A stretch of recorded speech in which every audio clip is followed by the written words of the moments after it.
ಸತ್ಯವತೀ ಹೃದಯ ನಂದನೋ ವ್ಯಾಸಃ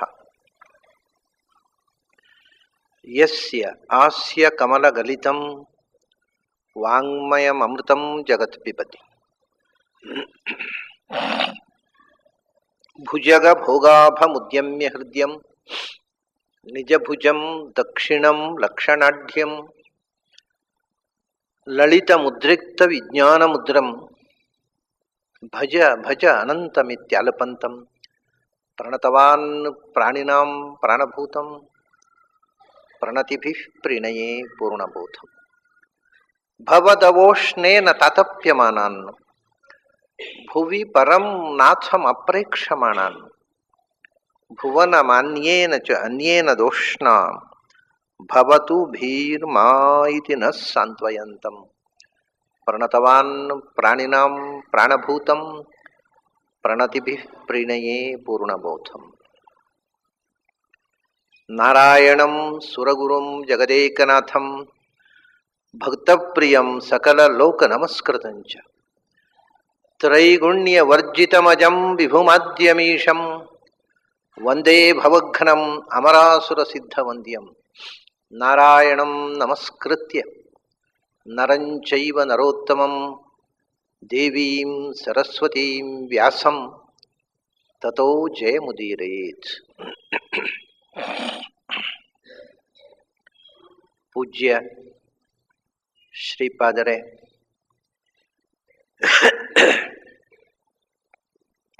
ನನ್ನ ಅಧ್ಯಾತ್ಮ ಬಂಧುಗಳೇ, ಇವತ್ತು ಗುರುಗಳು ಉದ್ಘಾಟನೆ ಮಾಡಿ ಆಶೀರ್ವಚನ ಮಾಡುವಾಗ ಪ್ರಾರಂಭದಲ್ಲಿ ಒಂದು ಶ್ಲೋಕ ಹೇಳಿದರಲ್ಲ, ಪೂರ್ಣ ಪ್ರಬೋಧಂಚ ಸುತತ್ವದೀಪಂ. ಅದರಲ್ಲಿ ವಿಶೇಷ ಏನು ಅಂದರೆ, ಆಚಾರ್ಯರ ಜೊತೆಗೆ ತತ್ವಪ್ರದೀಪಾಚಾರ್ಯ ತ್ರಿವಿಕ್ರಮ ಪಂಡಿತರ ನಮಸ್ಕಾರ ಕೂಡ ಇದೆ. ತ್ರಿವಿಕ್ರಮ ಪಂಡಿತರಿಗೆ ನಮಸ್ಕಾರ ಮಾಡದೆ ಯಾವುದಾದ್ರೂ ಒಂದು ಮಾಧ್ವ ಗ್ರಂಥವನ್ನು ಓದಿದ್ರೆ ತಿಳಿಯೋಲ್ಲ, ಅದು ಅರ್ಥ ಆಗೋಲ್ಲ. ಅಷ್ಟು ಆಚಾರ್ಯರ ಅನುಗ್ರಹಕ್ಕೆ ಪಾತ್ರ ಆದವರು. ಹಾಗಾಗಿ ಅದು ನಿತ್ಯ ಸಂಧ್ಯಾವಂದನೆಯಲ್ಲಿ ಹೇಳುವ ಮಂತ್ರ ಅದು. ಆಚಾರ್ಯರು ಸುತತ್ವದೀಪರು, ಅವರಿಂದ ಪಾಠಗಳು ಇವರು ತತ್ವಪ್ರದೀಪ ಬರೆದವರು. ಹಾಗಾಗಿ ತತ್ವಪ್ರದೀಪವನ್ನು ಬರೆದ ತ್ರಿವಿಕ್ರಮ ಪಂಡಿತರನ್ನು ನೆನಪಿಸಿಕೊಳ್ತಕ್ಕಂಥ ಒಂದು ಅಪೂರ್ವವಾದ ಪದ್ಯ ಅದು. ನನಗೆ ತುಂಬ ಇಷ್ಟವಾದ ಪದ್ಯ. ಅದನ್ನು ಅವ್ರು ಹೇಳಿದಾಗ ಒಂಥರ ಒಳಗಿಂದ ಥ್ರಿಲ್ ಆಯಿತು ನನಗೆ. ತುಂಬ ಸುಂದರವಾದಂಥ ಪದ್ಯ, ಅಷ್ಟೇ ಹೃದಯ ತುಂಬುವಂಥ ಮಾತುಗಳಿಂದ. ಅದು ಅವರ ಸ್ವಭಾವ. ಅವರಿಗೆ ಕುತ್ತಿಗೆ ಮೇಲಿನಿಂದ ಮಾತಾಡಿ ಗೊತ್ತೇ ಇಲ್ಲ. ಏನು ಮಾತಾಡಿದರೂ ಅದು ಹೃದಯಪೂರ್ವಕವಾಗಿ ಮಾತಾಡ್ತಾರೆ. ಅದು ನಾನು ಅನೇಕ ವರ್ಷದಿಂದ ಅವರಲ್ಲಿ ಇರತಕ್ಕಂಥ ಅನಿಷ್ಠೆ ಅದನ್ನು ಗಮನಿಸಿದ್ದೇನೆ. ಹಾಗಾಗಿ ಇವತ್ತು ಅವರು ಕೃಷ್ಣನಿಗೆ ಪೂಜೆ ಮಾಡಿ ಆಶೀರ್ವಚನ ನೀಡಿದ್ದಾರೆ. ನಮ್ಮ ಕಾರ್ಯಕ್ರಮ ಖಂಡಿತವಾಗಿ ನಿರ್ವಿಘ್ನವಾಗಿ ನಡೆಯುತ್ತೆ. ಈ ಬಾರಿ ಸುಮಾರು 10-12 ದಿವಸಗಳ ಕಾಲ ಗೀತೆ ಚಿಂತನೆ ನಡೆಯೋದರಿಂದ ಸ್ವಲ್ಪ ಸಾಗಬಹುದು. ಯಾಕಂದರೆ ಬಹಳ ಸಮಯ ಆಯಿತು ಗೀತೆ ಪ್ರಾರಂಭ ಆಗಿ. 18ನೇ ಅಧ್ಯಾಯ ತನಕ ಮುಟ್ಟುವುದಕ್ಕೆ ಇನ್ನೂ ದೂರ ಇದೆ. ನಾವು ಇನ್ನೂ 10ನೇ ಅಧ್ಯಾಯದಲ್ಲಿದ್ದೇವೆ. ಹಾಗಾಗಿ ಇದನ್ನು ಸ್ವಲ್ಪ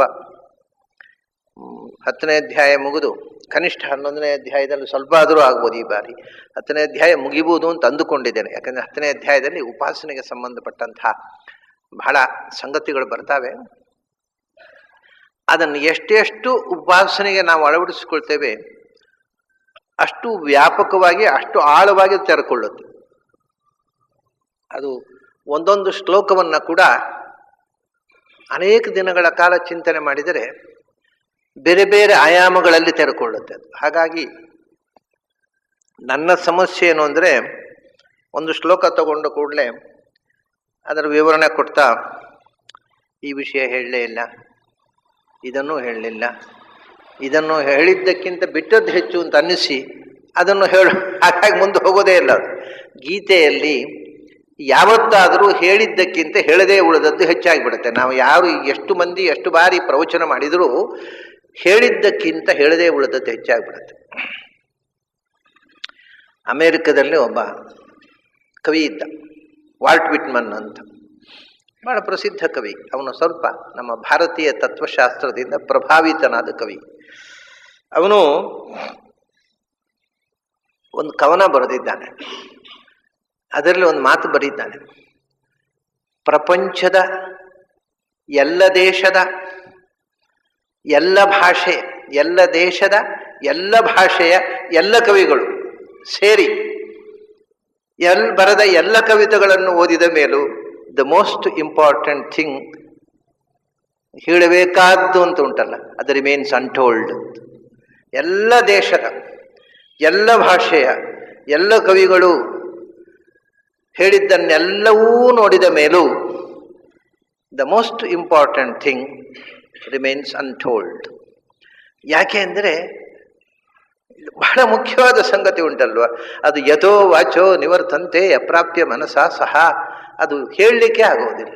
ಮತ್ತೆ ನಮ್ಮ ಕೆಲಸ ಏನು ಅಂದರೆ ಗರ್ಭಗುಡಿಯಲ್ಲಿ ಪ್ರದಕ್ಷಿಣೆ ಹಾಕೋದು. ಗರ್ಭಗುಡಿ ಒಳಗೆ ಹೋಗಿ ಅದು ದೇವರ ಬಿಂಬವನ್ನು ತೆಗೆದು ತೋರಿಸುವ ಕೆಲಸ ಅಲ್ಲ. ಗರ್ಭಗುಡಿಗೆ ಪ್ರದಕ್ಷಿಣೆ ಹಾಕಿದರೆ ಒಳಗಿಂದ ಅಲಂಕಾರ ಪೂಜೆ ಆಗ್ತಾ ಇದೆ, ಬಾಗಿಲು ತೆರೆದಾಗ ಕಾಣುತ್ತೆ ಅಂತ ಅಷ್ಟೇ. ಗರ್ಭಗುಡಿಯ ಸುತ್ತಬರಲಿ ಒಳಗೆ ಕೃಷ್ಣ ಕಾಣಿಸಿಕೊಳ್ತಾನೆ, ನಾವೇ ಕಾಣುವ ಪ್ರಯತ್ನ ಮಾಡಬೇಕು, ಯಾರೂ ತೋರಿಸ್ಲಿಕ್ಕೆ ಆಗೋದಿಲ್ಲ. ಅಂಥ ಒಂದು ಅದ್ಭುತವಾದ, ನಾವು ಯಾವ ಶಬ್ದದಿಂದಲೂ ಹೇಳಲಿಕ್ಕಾಗದ್ದನ್ನ ಬಹಳ ಖಚಿತವಾದ ಶಬ್ದಗಳ ಮೂಲಕ ಹೇಳುವ ಗ್ರಂಥ ಭಗವದ್ಗೀತೆ. ಯಾವ ಸತ್ಯವನ್ನ ನಾವು ಮನಸ್ಸಿನಲ್ಲಿ ಯೋಚಿಸಲಿಕ್ಕೆ ಆಗುವುದಿಲ್ಲೋ ಅದನ್ನು ಬಹಳ ಸ್ವಚ್ಛವಾಗಿ ಸುಸಂಗತವಾಗಿ ಯೋಚನೆ ಮಾಡಲಿಕ್ಕೆ ನಮ್ಮನ್ನು ಅಣಿಗೊಳಿಸುವ ಗ್ರಂಥ ಭಗವದ್ಗೀತೆ. ಯಾವುದನ್ನ ನಾವು ನೋಡುವುದೇ ಸಾಧ್ಯವೋ ಅನಿರುಕ್ತಿ ಅದೃಶ್ಯೇ ಅನಾತ್ಮೇ ಅನಿರುಕ್ತೆ, ಅದನ್ನು ನಮಗೆ ಕಾಣಲಿಕ್ಕೆ ಬೇಕಾದ ದಾರಿ ತೋರಿಸುವ ಗ್ರಂಥ ಭಗವದ್ಗೀತೆ. ಅದು ಸಾಟಿ ಇಲ್ಲ. ಅದು ಯೋಚನೆ ಮಾಡಿದರೆ ಅಂಥ ಇನ್ನೊಂದು ಗ್ರಂಥ ಯಾವುದಾದರೂ ತೋರಿಸ್ಲಿಕ್ಕೆ ಬರುವುದಿಲ್ಲ, ಅಷ್ಟು ಅನುಪಮವಾದ ಗ್ರಂಥ. ಯಾಕೆಂದರೆ ಅದು ಎರಡು ವಿಧದಿಂದ ಅದನ್ನು ಸ್ವತಃ ಕೃಷ್ಣ ಭಗವಂತನೇ ಅರ್ಜುನನಿಗೆ ಹೇಳಿದ, ಮತ್ತು ಅದನ್ನು ಶ್ಲೋಕ ರೂಪದಲ್ಲಿ ರಚನೆ ಮಾಡಿದವರು ಸ್ವತಃ ಭಗವಂತನೇ ವ್ಯಾಸ ರೂಪದಿಂದ. ಎರಡು ಭಗವಂತನ ರೂಪಗಳ ಒಂದು ಕ್ರಿಯೆ ಅದು. ಒಂದರಲ್ಲಿ ಉದ್ಗಾರ ಮಾಡಿದರೆ ಒಂದರಲ್ಲಿ ಅದು ಗ್ರಂಥ ರೂಪವಾಗಿ ರಚನೆ ಮಾಡಿದರು. ರಚಯಿಷ್ಯತಿ ಸ್ವಯಮೇವ ವ್ಯಾಸರೂಪೇಣ ಅಂತ ಆಚಾರ್ಯ ಹೇಳ್ತಾರೆ. ಅದನ್ನು ಮುಂದೆ ಕೃಷ್ಣ ಅರ್ಜುನನಿಗೆ ಹೇಳುವಾಗ ಕೃಷ್ಣನಿಗೆ ಗೊತ್ತಿತ್ತಲ್ಲ, ವ್ಯಾಸರು ಇದನ್ನು ಗ್ರಂಥರೂಪವಾಗಿ ಮೊದಲೇ ರಚನೆಯಾಗಿಬಿಟ್ಟಿದೆ. ಒಂದು ದೃಷ್ಟಿಯಿಂದ ಮಹಾಭಾರತ ರಚನೆ ವ್ಯಾಸರು ಪಾಂಡವರು ಹುಟ್ಟು ಮುಂಚೆ ಮಹಾಭಾರತ ರಚನೆ ಮಾಡಿದ್ರು ಅನ್ನತಕ್ಕಂಥ ಮಾತು ಕೂಡ ಮಹಾಭಾರತದಲ್ಲಿ ಮತ್ತು ಬೇರೆ ಪುರಾಣಗಳಲ್ಲಿ ಬರುತ್ತೆ. ಕೃಷ್ಣ ತನ್ನ ಬಗ್ಗೆ, ಕೃಷ್ಣ ತನ್ನ ಮಹಿಮೆಯನ್ನು ಹೇಳಿಕೊಂಡಷ್ಟು ಇನ್ಯಾರಾದರೂ ಹೇಗೆ ಹೇಳುವುದು ಸಾಧ್ಯ? ಕೃಷ್ಣನ ಹಿರಿಮೆಯ ಬಗ್ಗೆ ಕೃಷ್ಣನೇ ಹೇಳುವುದಕ್ಕಿಂತ ಹೆಚ್ಚು ಚೆನ್ನಾಗಿ, ಹೆಚ್ಚು ಸ್ಪಷ್ಟವಾಗಿ, ಹೆಚ್ಚು ಅಥೆಂಟಿಕ್ ಆಗಿ ಇನ್ಯಾರೂ ಹೇಳುವುದು ಸಾಧ್ಯ ಇಲ್ಲ. ಕೃಷ್ಣನ ವಿಭೂತಿ ರೂಪಗಳನ್ನು ಹೇಳುವುದನ್ನು ನಾವು ಕಳೆದ ಬಾರಿಯಿಂದ ನೋಡ್ಲಿಕ್ಕೆ ಪ್ರಾರಂಭ ಮಾಡಿದ್ದೇವೆ. ಅಲ್ಲಿ ನಾವು ನೋಡಿದ್ದೇವೆ, ಹಿಂದೆ ಪ್ರಾರಂಭ ಆಗಿ ಆದಿತ್ಯಾನಾಂ ವಿಷ್ಣುರಹಂ ಜ್ಯೋತಿಷಾಂ ರವಿರಂಶುಮಾನ್ ಇವೆಲ್ಲ ಕೆಲವು ನೋಡಿದ್ದೇವೆ ನಾವು. ವೇದಾನಾಂ ಸಾಮವೇದೋಸ್ಮಿ ದೇವಾನಾಂ ಅಸ್ಮಿ ವಾಸವಃ ಅಲ್ಲಿ ತನಕ ಬಂದಿದ್ದೇವೆ. ಇದು ಒಂದಕ್ಕೊಂದು ಸಂಬಂಧ ಎಲ್ಲಿಂದ ಹೇಗೆ ಬಂತು ಅನ್ನೋದನ್ನು ನೋಡ್ಕೊಂಡು ಈಗ ಮುಂದೆ ಹೇಳತಕ್ಕಂಥದ್ದು ಅದರ ಉತ್ತರಾರ್ಥ. ಇಂದ್ರಿಯಾಣಾಂ ಮನಶ್ಚಾಸ್ಮಿ ಭೂತಾನಾಂ ಅಸ್ಮಿ ಚೇತನ ಅಂತ. ಈ ಒಂದೊಂದು ಉಪಾಸನೆಗೂ ಒಂದು ಲಿಂಕ್ ಇದೆ.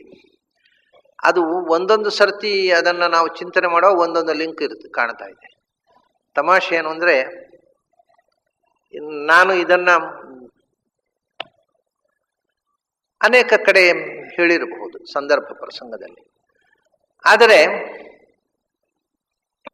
ನನಗೆ ಆಶ್ಚರ್ಯವಾಗುವಂತೆ ಎಲ್ಲೋ ಒಂದು ಕಡೆ ಹೇಳಿದ್ದು, ಒಂದು ನಾಮಕ್ಕೂ ಒಂದು ಉಪಾಸನೆ ಇನ್ನೊಂದು ಉಪಾಸನೆಗೂ ಲಿಂಕ್ ಏನು ಅನ್ನೋದು ಇನ್ನೊಂದು ಕಡೆ ಹೇಳುವಾಗ ಬೇರೆ ವಿಷಯ ಹೊಳಿತಿದೆ ಅಲ್ಲಿ ಹೇಳುವಾಗ. ಹಾಗಾಗಿ ನಾನಾ ಬಗೆಯ ಲಿಂಕ್ಗಳಿವೆ.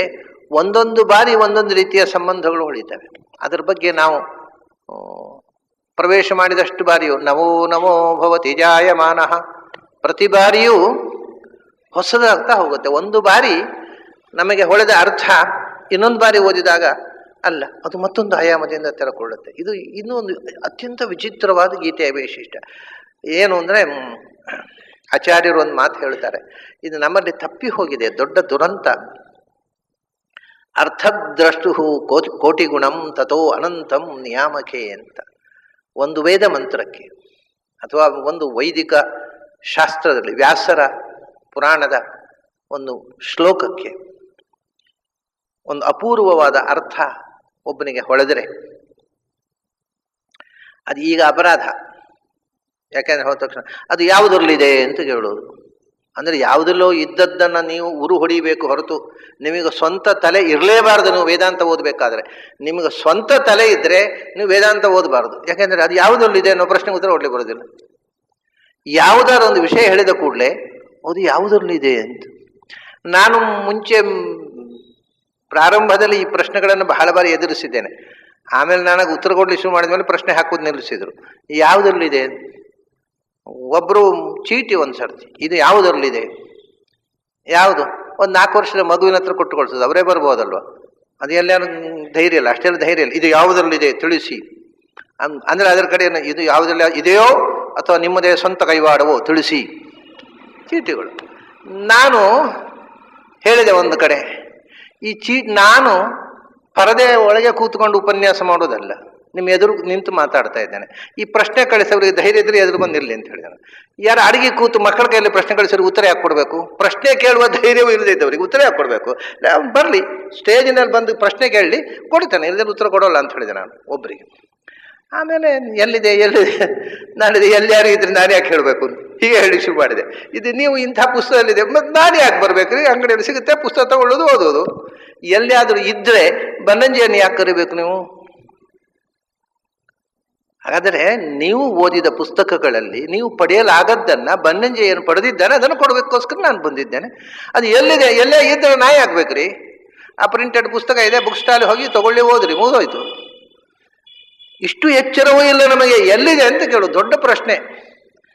ಅಂದರೆ ಅವರದಾದಲ್ಲಿ ಅದು ನಿರಾಧಾರ ಅಂತ ಖಂಡನೆ, ಎಲ್ಲಿಯೂ ಇಲ್ಲದೆ ಇದ್ದದನ್ನು ಹೇಳಿ. ಆಚಾರ್ಯ ಏನು ಹೇಳಿದ್ದಾರೆ ಗೊತ್ತಾ? ಇದು ವೇದದಿಂದ ಪ್ರಾರಂಭ. ತಸ್ಯೈತೆ ಕಥಿತಾ ಹ್ಯರ್ಥ ಪ್ರಕಾಶಂತೆ ಮಹಾತ್ಮನಃ. ತಸ್ಯ, ಯಾರಿಗೆ ಗುರುಗಳಲ್ಲಿ ಭಗವಂತನಲ್ಲಿ ಅನನ್ಯವಾದ ಭಕ್ತಿ ಶರಣಾಗತಿ ಇದೆ ಅವರಿಗೆ ಕಥಿತಾ ಅಕಥಿತಾ ಅರ್ಥಾ ಪ್ರಕಾಶಂತೆ.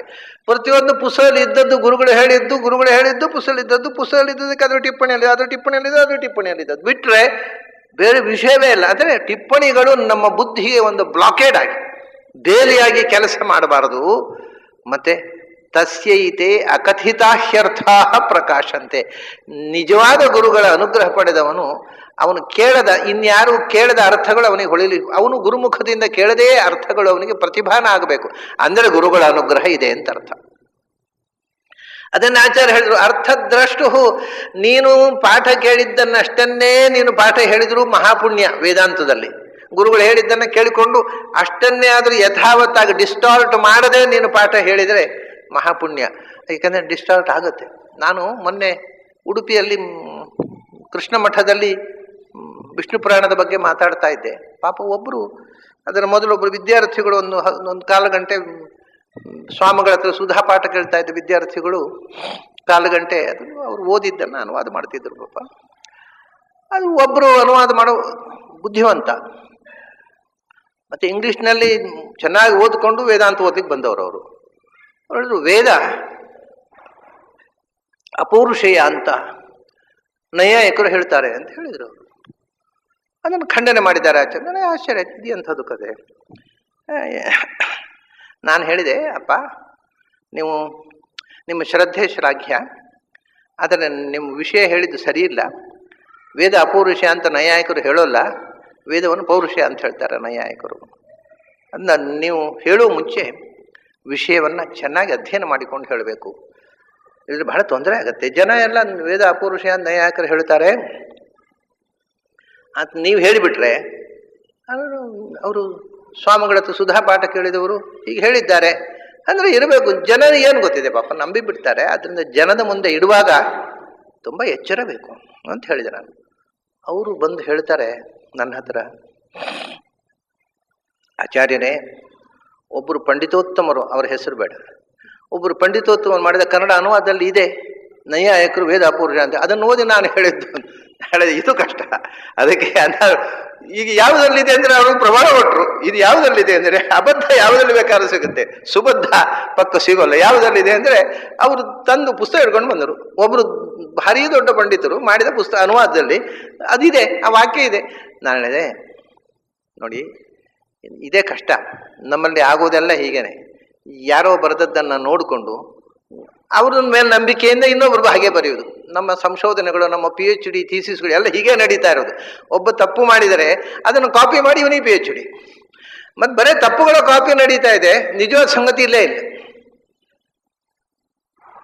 ನಮ್ಮ PUC ವಿದ್ಯಾರ್ಥಿ ಹೇಳಿ, ನಾನು ಮೊನ್ನೆ ತೋರಿಸಿದ್ದು ನನಗೆ ಉಡುಪಿಯಲ್ಲಿ, ನನಗೆ ದುಃಖ ಆಗೋಯ್ತು. ನಮ್ಮ ಮಕ್ಕಳನ್ನು ಬುದ್ಧಿಹೀನರನ್ನಾಗಿ ಮಾಡಲಿಕ್ಕೆ ನಾವು ಯೂನಿವರ್ಸಿಟಿ ಕಳಿಸೋದಾ, ಲಕ್ಷಾಂತರ ರೂಪಾಯಿ ಖರ್ಚು ಮಾಡಿ ತಂದೆ. ಸ್ವಲ್ಪ ಯೋಚನೆ ಮಾಡಬೇಕು ನೀವೆಲ್ಲ. ಅದರಲ್ಲಿ ಮಧ್ವಾಚಾರ್ಯ ಬಗ್ಗೆ ಲೇಖನ ಇದೆ. ಏನು ಅಂದರೆ, ನರಸಿಂಹ ಪಂಡಿತಾಚಾರ್ಯ ಎನ್ನುವರು ಮಧ್ವಾಚಾರ್ಯರ ಬಗ್ಗೆ ಪಾರಿಜಾತ ಹರಣ ಅನ್ನುವ ಗ್ರಂಥದಲ್ಲಿ ಜೀವನ ಚರಿತ್ರೆಯನ್ನು ಬರೆದಿದ್ದಾರೆ. ಅದು ಇರೋ ವಿಷಯ ಪ್ರಿಂಟ್. ಇದು PUC ಟೆಕ್ಸ್ಟ್ ಬುಕ್ಕು. ನಿಮ್ಮ ಮಕ್ಕಳು ಕಲಿತಾರೆ PUC ಹೋದಾಗ, ನೀವು ಅದು ಈ ತಪ್ಪು ಕಲಿಯೋದಕ್ಕೋಸ್ಕರ ನೀವು ಸಾವಿರಾರು ರೂಪಾಯಿ ಶಾಲೆಗೆ ದಂಡ ಕೊಡ್ತೀರಿ. ಮತ್ತೆ ಅದನ್ನೆಲ್ಲ ಅವ್ನು ತಿದ್ದಿ ಕರೆಕ್ಟ್ ಮಧ್ವವಿಜಯ ಓದಿದ್ನ ಕರೆಕ್ಟ್ ಬರೆದ್ರೆ ಫೇಲ್ ಮಾಡ್ತಾರೆ ಮೇಷ್ಟ್ರು. ಇವನು ಮಧ್ವವಿಜಯ ಬರೆದಿದ್ದಾರೆ ಅಂತ ಬರೆದು ಫೇಲ್ ಮಾಡ್ತಾರೆ. ಟೆಕ್ಸ್ಟ್ ಬುಕ್ನಲ್ಲಿ ನಾರಾಯಣ ಪಂಡಿತಾಚಾರ್ಯ ಅಲ್ಲ, ನರಸಿಂಹ ಪಂಡಿತಾಚಾರ್ಯ ಅನ್ನುವರು ಪಾರಿಜಾತ ಹರಣ ಮುಂತಾದ ಗ್ರಂಥದಲ್ಲಿ ಮಧ್ವಾಚಾರ್ಯ ಜೀವನ ಚರಿತ್ರೆಯನ್ನು ಬರೆದಿದ್ದಾರೆ. ಆಯ್ತಾ? ಆಮೇಲೆ ಅಲ್ಲ, ಇವನು ಯಾರೋ ಒಬ್ಬ ಫಾಲಾಕ್ಷ ಅಂತೆ. ಇಷ್ಟು ABCD ಗೊತ್ತಿದ್ದವನು ಟೆಕ್ಸ್ಟ್ ಬುಕ್ ಬರೀಲಿಕ್ಕೆ ಯಾಕೆ ಹೋಗಬೇಕು? ಸರ್ಕಾರದ ಯಾಕೆ ಬರೆಸ್ಬೇಕು? ನಮ್ಮ ಮಕ್ಕಳನ್ನ ಯಾಕೆ ಹಾಳು ಮಾಡಬೇಕು? ಇತಿಹಾಸದ ABC ಪೂರಾ ತಪ್ಪುಗಳು ಅದಿರಲಿ, ಪ್ರೊನೌನ್ಸಿಯೇಷನ್ ಅಂತ ತಪ್ಪು. ಯಾಕೆಂದರೆ ಇಂಗ್ಲೀಷ್ನಿಂದ ಅವನು ಸಂಸ್ಕೃತ ಶಬ್ದಗಳನ್ನು ಇಂಗ್ಲೀಷ್ನಲ್ಲಿ ಓದಿ ಅದನ್ನು ಕನ್ನಡಕ್ಕೆ ಬರೆಯೋ, ಅದನ್ನು ಎಲ್ಲ ತಪ್ಪು, ಸಂಶಬ್ದಗಳೆಲ್ಲ ತಪ್ಪು, ಅದಿರಲಿ. ಆಮೇಲೆ ಮಧ್ವಾಚಾರ್ಯ ಬಗ್ಗೆ ಕೇಳಿ, ಮಧ್ವಾಚಾರ್ಯರು ಹೋಗಿ ಎಲ್ಲರ ಹತ್ರ ವಾದ ಮಾಡಿ ಎಲ್ಲರನ್ನೂ ಸೋಲಿಸಿದರು. ಆದರೆ ಶೃಂಗೇರಿ ಸ್ವಾಮಿಗಳ ಹತ್ರ ಸಿಕ್ಕಿಬಿದ್ದರು. ಆವಾಗ ಶೃಂಗೇರಿ ಸ್ವಾಮಿಗಳೇ ಇರಲಿಲ್ಲ, ಶೃಂಗೇರಿ ಮಠದ ಸ್ವಾಮಿಗಳೇ ಇರಲಿಲ್ಲ. ಅವರು ವಾದ ಮಾಡಿ ಸಿಕ್ಕಿಬಿದ್ದರು. ಅವ್ರಿಗೆ ವಾದ ಮಾಡಿ ಅವ್ರನ್ನ, ಇದು ಟೆಕ್ಸ್ಟ್ ಬುಕ್ಕಿನಲ್ಲಿ ವಿದ್ಯಾರ್ಥಿಗಳಿಗೆ ಹೇಳಿಕೊಡುವ text book, authentic PUC text book, history, Indian history. ಏನಾದರೂ ತಲೆ ಉಂಟಾ ನಮ್ಮ ದೇಶದಲ್ಲಿ? ಅಥವಾ ಅದು ಯೂನಿವರ್ಸಿಟಿಯವರಿಗೆ ಯಾರು ತಲೆ ಉಂಟೋ? ಈ ಮಕ್ಕಳಿಗೆ ಹೇಳಿಕೊಡ್ತಾರಲ್ಲ, ತಂದೆ ತಾಯಿ ಅಂದರೆ ಇಂಥ ಶಾಲೆ ಕಳಿಸಿ ತಮ್ಮ ಮಕ್ಕಳನ್ನು ಹಾಳು ಮಾಡುವ ಅಪ್ಪಂದಿರಿಗೆ ಬುದ್ಧಿ ಉಂಟಾ? ಆಮೇಲೆ 1317 ಇಸ್ವಿಯಲ್ಲಿ ವೈಕುಂಠವಾಸಿಗಳಾದ್ರು. ಯಾವ ವೈಕುಂಠಕ್ಕೆ ಹೋದವರು? ಇವನು ಎಲ್ಲಿ ಸಿಕ್ಕಿದ್ದರ ಕಾರಣ? ಇವನ್ನೆಲ್ಲ ವೃಂದಾವನ ಮಾಡ್ಲಿಕ್ಕೆ ಹೋಗಿದ್ನ? ಇಷ್ಟು ಅಬದ್ಧ ಬರೀತಾರೆ. ಇದನ್ನು ಧಾಳಾಗಿ ಯೂನಿವರ್ಸಿಟಿಯವರು ಟೆಕ್ಸ್ಟ್ ಬುಕ್ ಮಾಡಿದ್ದಾರೆ. ಅದನ್ನು ಸಂಶೋಧನೆ ಸರಿ ಉಂಟೋ ಇಲ್ಲೋ ಅಂತ ನೋಡೋ ಕಮಿಟಿ ಬೇಡುವ ವಿದ್ವಾಂಸರದ್ದು.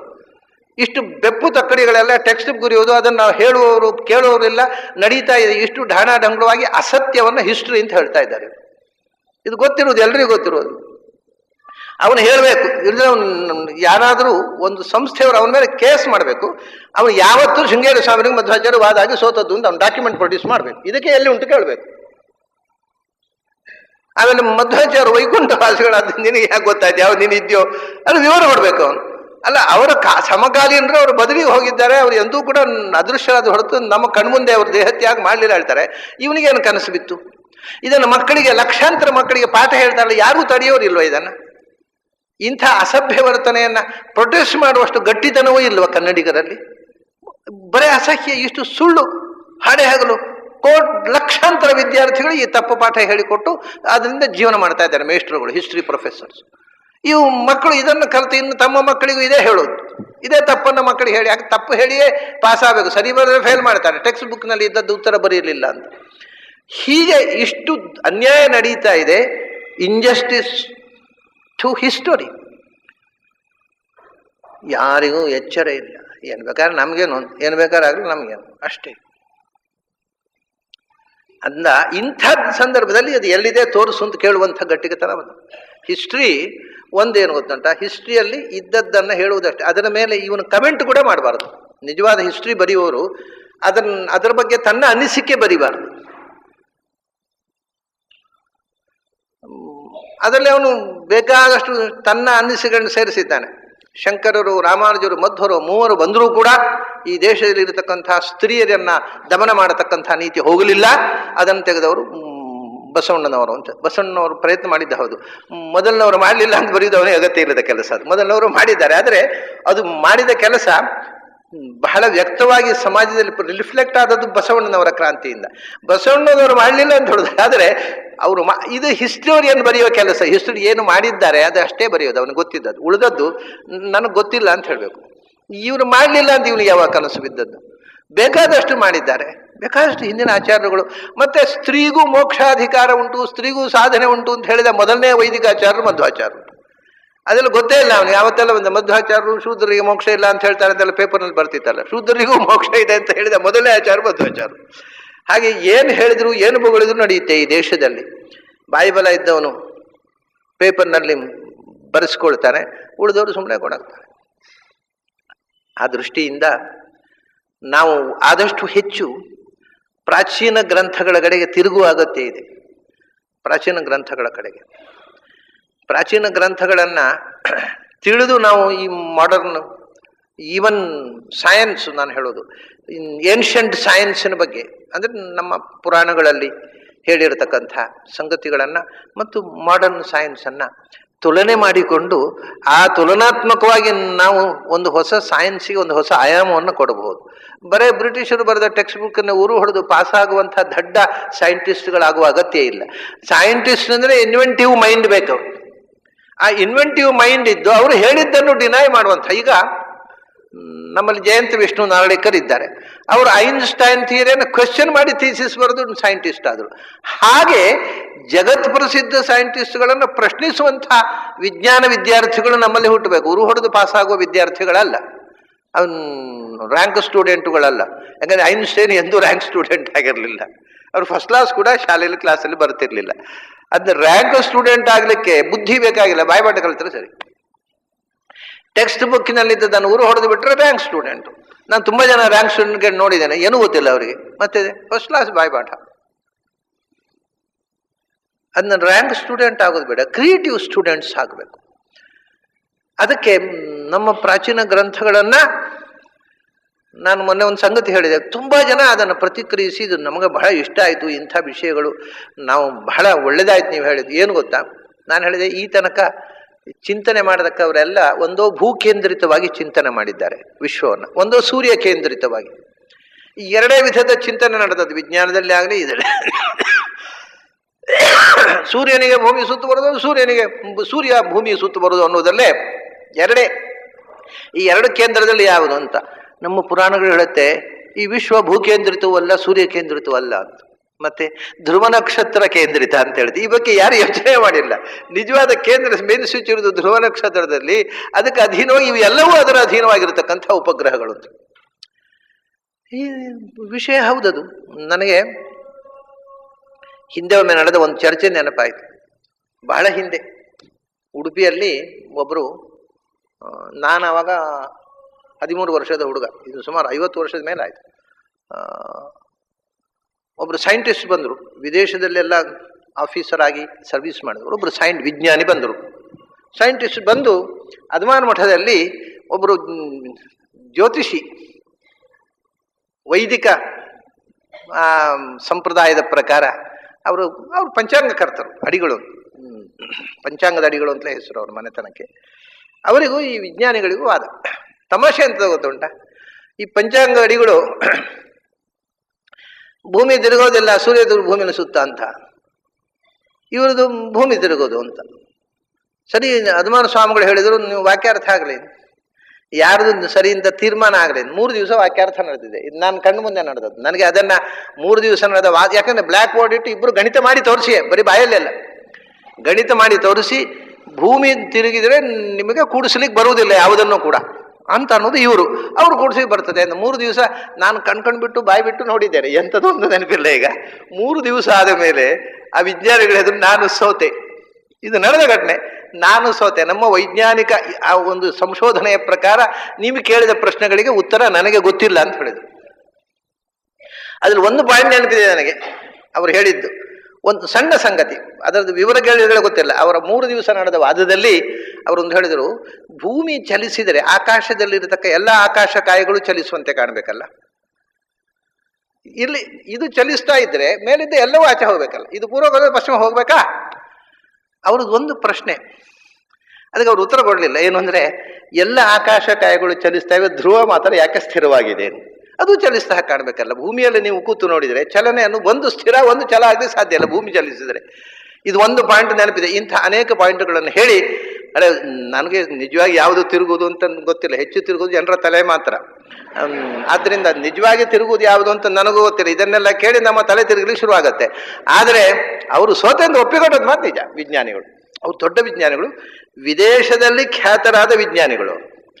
ಅವರು ಈಗ ಇಲ್ಲ, ಅವರು ಉಡುಪಿಯವರೇ. ಅವರ ಹೆಸರು ರಾಘವೇಂದ್ರಾಚಾರ್ಯರು ಅಂತ, ಪಡುಪೇಟೆ ರಾಘವೇಂದ್ರಾಚಾರ್ಯ ಅಂತ, ಬಹಳ ದೊಡ್ಡ ವಿಜ್ಞಾನಿ. ಅವರು ಹೇಳಿದ, ನಮಗೆ ಇಷ್ಟ ತನಕ ಗೊತ್ತಿರುವ ವಿಜ್ಞಾನದಂತೆ ನಿಮ್ಮ ಪ್ರಶ್ನೆಗಳಿಗೆ ನಮ್ಮ ಹತ್ರ ಉತ್ತರ ಇಲ್ಲ ಅಂತ. ಹಾಗಾಗಿ ಅದರಿಂದ ನಾನು ಜಯಂತ ವಿಷ್ಣು ನಾರ್ಲೇಕರ್ ಅವರು ಅದೇ ಮಾತು ಹೇಳ್ತಾರೆ. ಇವತ್ತು ಇಂಡಿಯಾದಲ್ಲಿ ಇರತಕ್ಕಂಥ ವಿಜ್ಞಾನಿಗಳಲ್ಲೇ ಲೀಡಿಂಗ್ ಸೈಂಟಿಸ್ಟ್.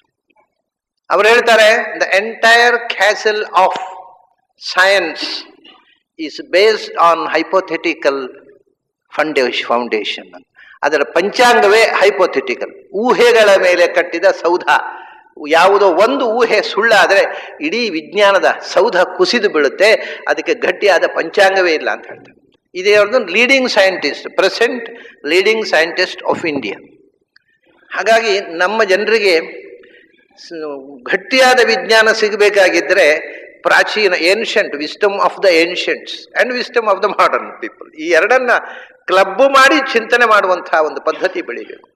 ಅಂಥ ಒಂದು ಆಳವಾದ ವೈಜ್ಞಾನಿಕ ಚಿಂತನೆಯನ್ನ ಕೃಷ್ಣ, ಭೂಗೋಳದ ವಿಷಯ ಪುರಾಣಗಳಲ್ಲಿ ಬಂದಿದೆ, ಕೃಷ್ಣನು ಅಂಥ ಅಧ್ಯಾತ್ಮದ ಚಿಂತನೆಯಲ್ಲಿ ಆಳವಾದ ವೈಜ್ಞಾನಿಕ ಚಿಂತನೆಗೆ ಬಹಳ ಚೆನ್ನಾಗಿ ದಾರಿ ಮಾಡಿಕೊಟ್ಟ.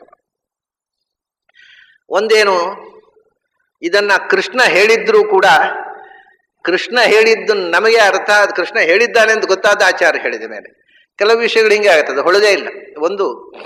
ಒಂದು ಸಂಗತಿ ಏನು ಅಂದರೆ, ಪ್ರಪಂಚದಲ್ಲಿ ಅನೇಕ ವಸ್ತುಗಳಿವೆ. ಆ ಎಲ್ಲ ವಸ್ತುಗಳ ಒಳಗೂ ಭಗವಂತನ ಒಂದು ರೂಪ ಇದೆ. ಇದು ಎಲ್ರಿಗೂ ಗೊತ್ತಿದೆ, ಸರ್ವಾಂತರ್ಯಾಮಿ. ಇದನ್ನು ಹೇಳ್ತಿದ್ರು ಆಚಾರ್ಯ ಬರುವ ಮುಂಚೆ ಕೂಡ. ಎಲ್ಲ ವಸ್ತುಗಳಲ್ಲೂ ಒಂದು ಭಗವಂತನ ರೂಪ ಇದೆ. ಹಾಗಾಗಿ ಪ್ರಪಂಚದಲ್ಲಿ ಯಾವ ವಸ್ತುವು ಕೂಡ ವೇಸ್ಟ್ ಅಲ್ಲ, ಅದಕ್ಕೊಂದು ಕ್ರಿಯೆ ಇದೆ. ನಾವು ಕಳೆ ಅಂತ ಹೇಳಿ ಬಿಸಾಡುವಂತಹ ವಸ್ತುವಿನಲ್ಲಿ ಕೂಡ ಭಗವಂತ ಇದ್ದಾನೆ. ಹಾಗಾಗಿ ಅದನ್ನು ಶುನಿ ಜೈವ ಶ್ವಪಾಕೇಚ ಪಂಡಿತಾ ಸಮದರ್ಶನ, ಯಾವ ಒಂದು ವಸ್ತುವು ವೇಸ್ಟ್ ಅಲ್ಲ, ಪ್ರತಿಯೊಂದು ವಸ್ತುವಿಗೂ ಸಾರ್ಥಕ್ಯ ಇದೆ. ಮತ್ತು ಆ ವಸ್ತುವಿನಲ್ಲಿ ಇನ್ನೊಂದು ವಸ್ತು ಮಾಡದ ಯಾವುದೋ ಒಂದು ವೈಶಿಷ್ಟ್ಯ, ಎಕ್ಸ್ಕ್ಲೂಸಿವ್ ಕ್ವಾಲಿಟಿ ಇದೆ.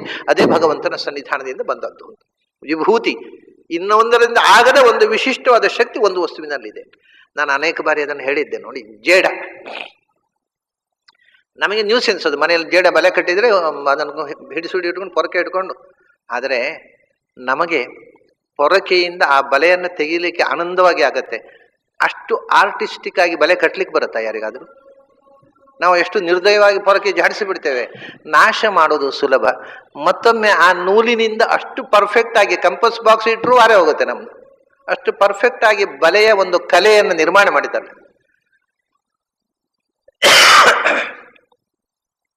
ಅದು ಜೇಡನಿಗೆ ಬಿಟ್ಟು ಇನ್ನು ಯಾವ ಪ್ರಾಣಿಗೂ ಗೊತ್ತಿಲ್ಲ, ಮನುಷ್ಯನಿಗೆ ಕೂಡ ಗೊತ್ತಿಲ್ಲ.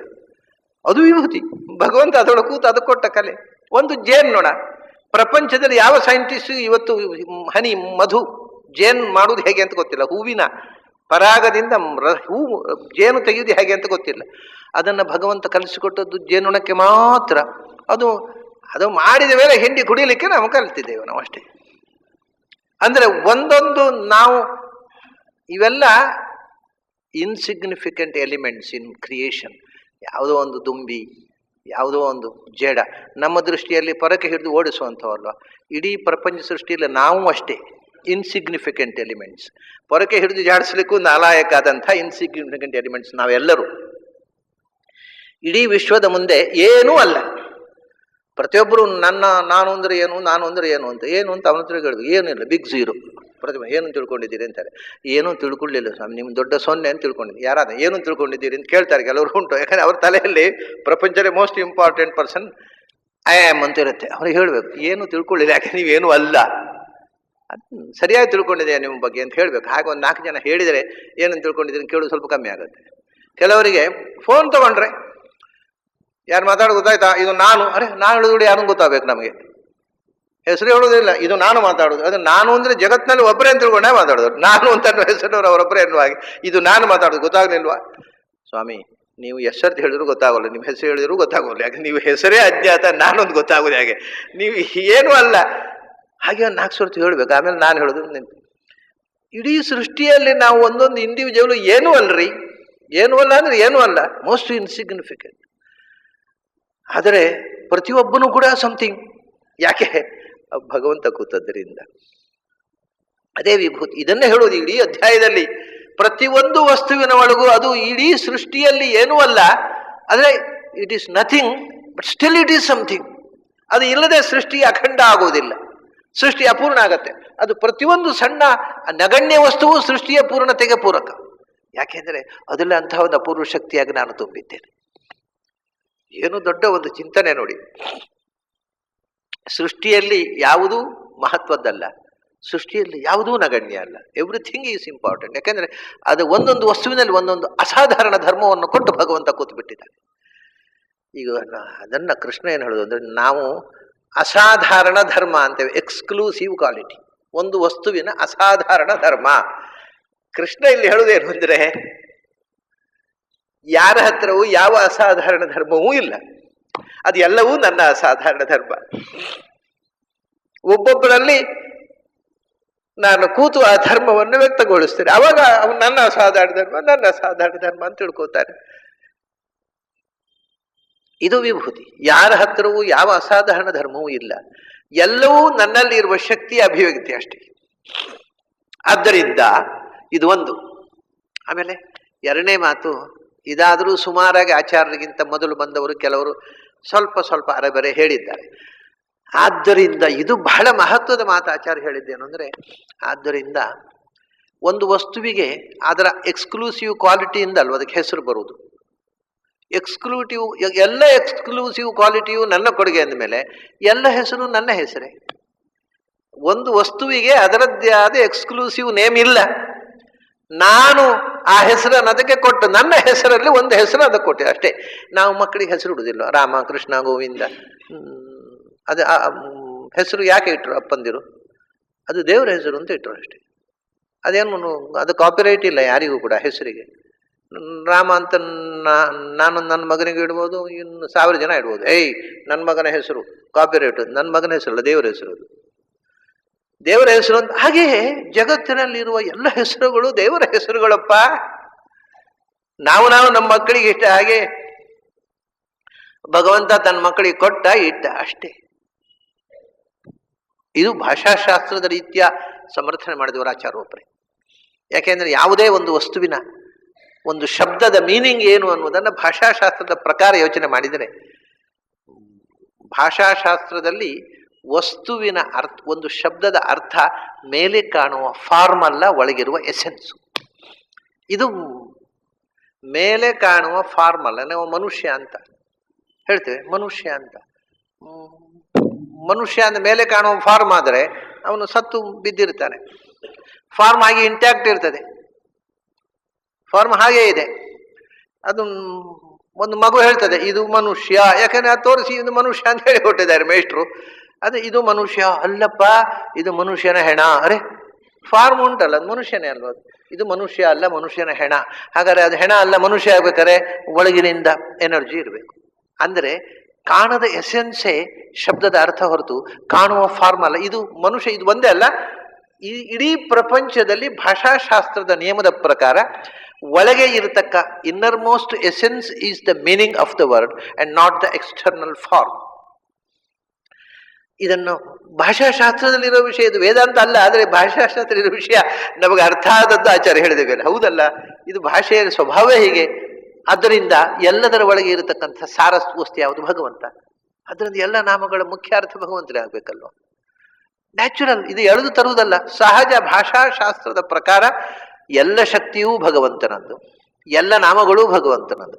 ಉಳಿದವುಗಳಲ್ಲಿ ಇವು ನಾಮಕೆ ವಾಸ್ತೆ, ಅವುಗಳಿಗೆ ಆ ಹೆಸರು ಆ ಶಕ್ತಿ ಅಷ್ಟೇ ವ್ಯವಹಾರ. ಅದರ ಒಳಗಿರತಕ್ಕ ಭಗವಂತನ ಅನುಸಂಧಾನ, ಇದು ಭಗವಂತನ ಅನುಸಂಧಾನ ಅಂದ ಕೃಷ್ಣ ಹೇಳಿದ. ಆಚಾರ್ಯರು ಅದರ ಅರ್ಥ ಹೇಳಿದರು. ಒಂದು ಸ್ಪಷ್ಟತೆ ಬಂತಿದೆ. ಇಡೀ ಪ್ರಪಂಚ ಅಂದರೆ ಏನೂ ಇಲ್ಲ, ಅದಕ್ಕೆ ಹೆಸರೂ ಇಲ್ಲ, ಶಕ್ತಿ ಇಲ್ಲದ ಒಂದು ವಸ್ತು ಅಷ್ಟೇ. ಅದಕ್ಕೆ ಶಕ್ತಿ ಕೊಟ್ಟ, ಅದಕ್ಕೆ ಹೆಸರು ಕೊಟ್ಟ.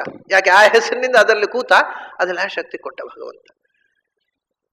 ಇಡೀ ವಿಶ್ವದ ಬಗ್ಗೆ ಒಂದು ಸ್ಪಷ್ಟ ಚಿಂತನೆ. ಯಾವ ವಸ್ತುವನ್ನು ನೋಡುವಾಗಲೂ ಆ ವಸ್ತುವಿನ ಬಗ್ಗೆ ಒಂದು ಗೌರವ. ಏನಂದ್ರೆ ಇದರೊಳಗೆ ಭಗವಂತ ಇದ್ದಾನೆ, ಇದರಲ್ಲಿ ಇಂಥ ಶಕ್ತಿ ಕೊಟ್ಟಿದ್ದಾನೆ. ಯಾವುದೋ ಉಪಯೋಗ ಇಲ್ಲದ ಗಿಡ ನೋಡಿ, ಉತ್ತರಣೆ ಗಿಡ ಅಂತ ಒಂದಿದೆ, ಅಪಮಾರ್ಗ ಅಂತಾರೆ ಸಂಸ್ಕೃತದಲ್ಲಿ.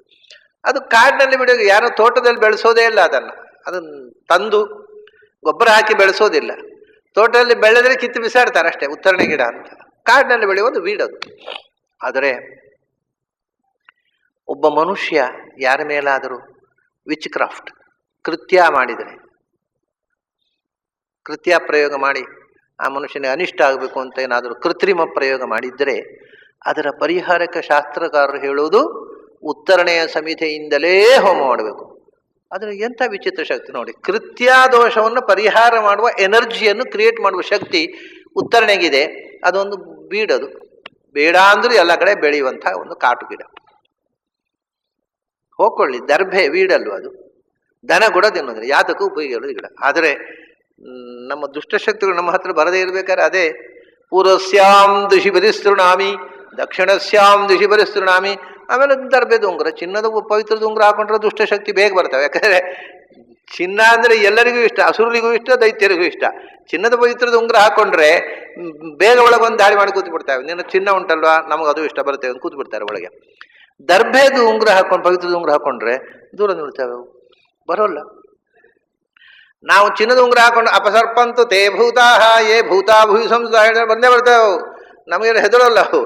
ಅದೇ ದರ್ಭೆದ್ದು ಪವಿತ್ರದ ಉಂಗುರ ಹಾಕೊಂಡು ಮನಃಪೂರ್ವಕವಾಗಿ ಭಗವಂತನನ್ನು ಸ್ಮರಿಸಿಕೊಂಡು ಅಪಸರ್ಪಂತು ತೇ ಭೂತಾ ಯೇ ಭೂತಾ ಭುವಿ ಸಂಸ್ಥಿತಾ ಯೇ ಭೂತಾ ಅಂತರಿಕ್ಷಸ್ಥಾ ಯೇ ಭೂತಾ ದಿವಿ ಸಂಸ್ಥಿತಾ ಯೇ ಭೂತಾ ವಿಘ್ನ ಕರ್ತಾರಸ್ತೆ ನಶ್ಯಂತು ಶಿವಾಜ್ಞೆಯ ಅಂತ ಹೇಳಿಬಿಟ್ರೆ ಓಡಿ ಹೋಗ್ತವೆ ಅವು, ಓಡಿ ಹೋಗ್ತವೆ. ಇದು ಪ್ರಾಕ್ಟಿಕಲ್ ಆಗಿ ಮಾಡಿ ತೋರಿಸ್ಲಿಕ್ಕೆ ಬರುವ ಸಂಗತಿ. ನಾನು ಯಾವುದನ್ನು ಬುಕ್ಕಿಶ್ ಆಗಿ ಹೇಳೋದಿಲ್ಲ, ಯಾವುದನ್ನು ಬುಕ್ಕಿಶ್ ಆಗಿ ಹೇಳೋದಿಲ್ಲ. ಇದು ಎಲ್ಲವೂ ಪ್ರಾಕ್ಟಿಕಲ್ ಆಗಿ ಮಾಡ್ಲಿಕ್ಕೆ ಬರುವಂತಹ ಸಂಗತಿ.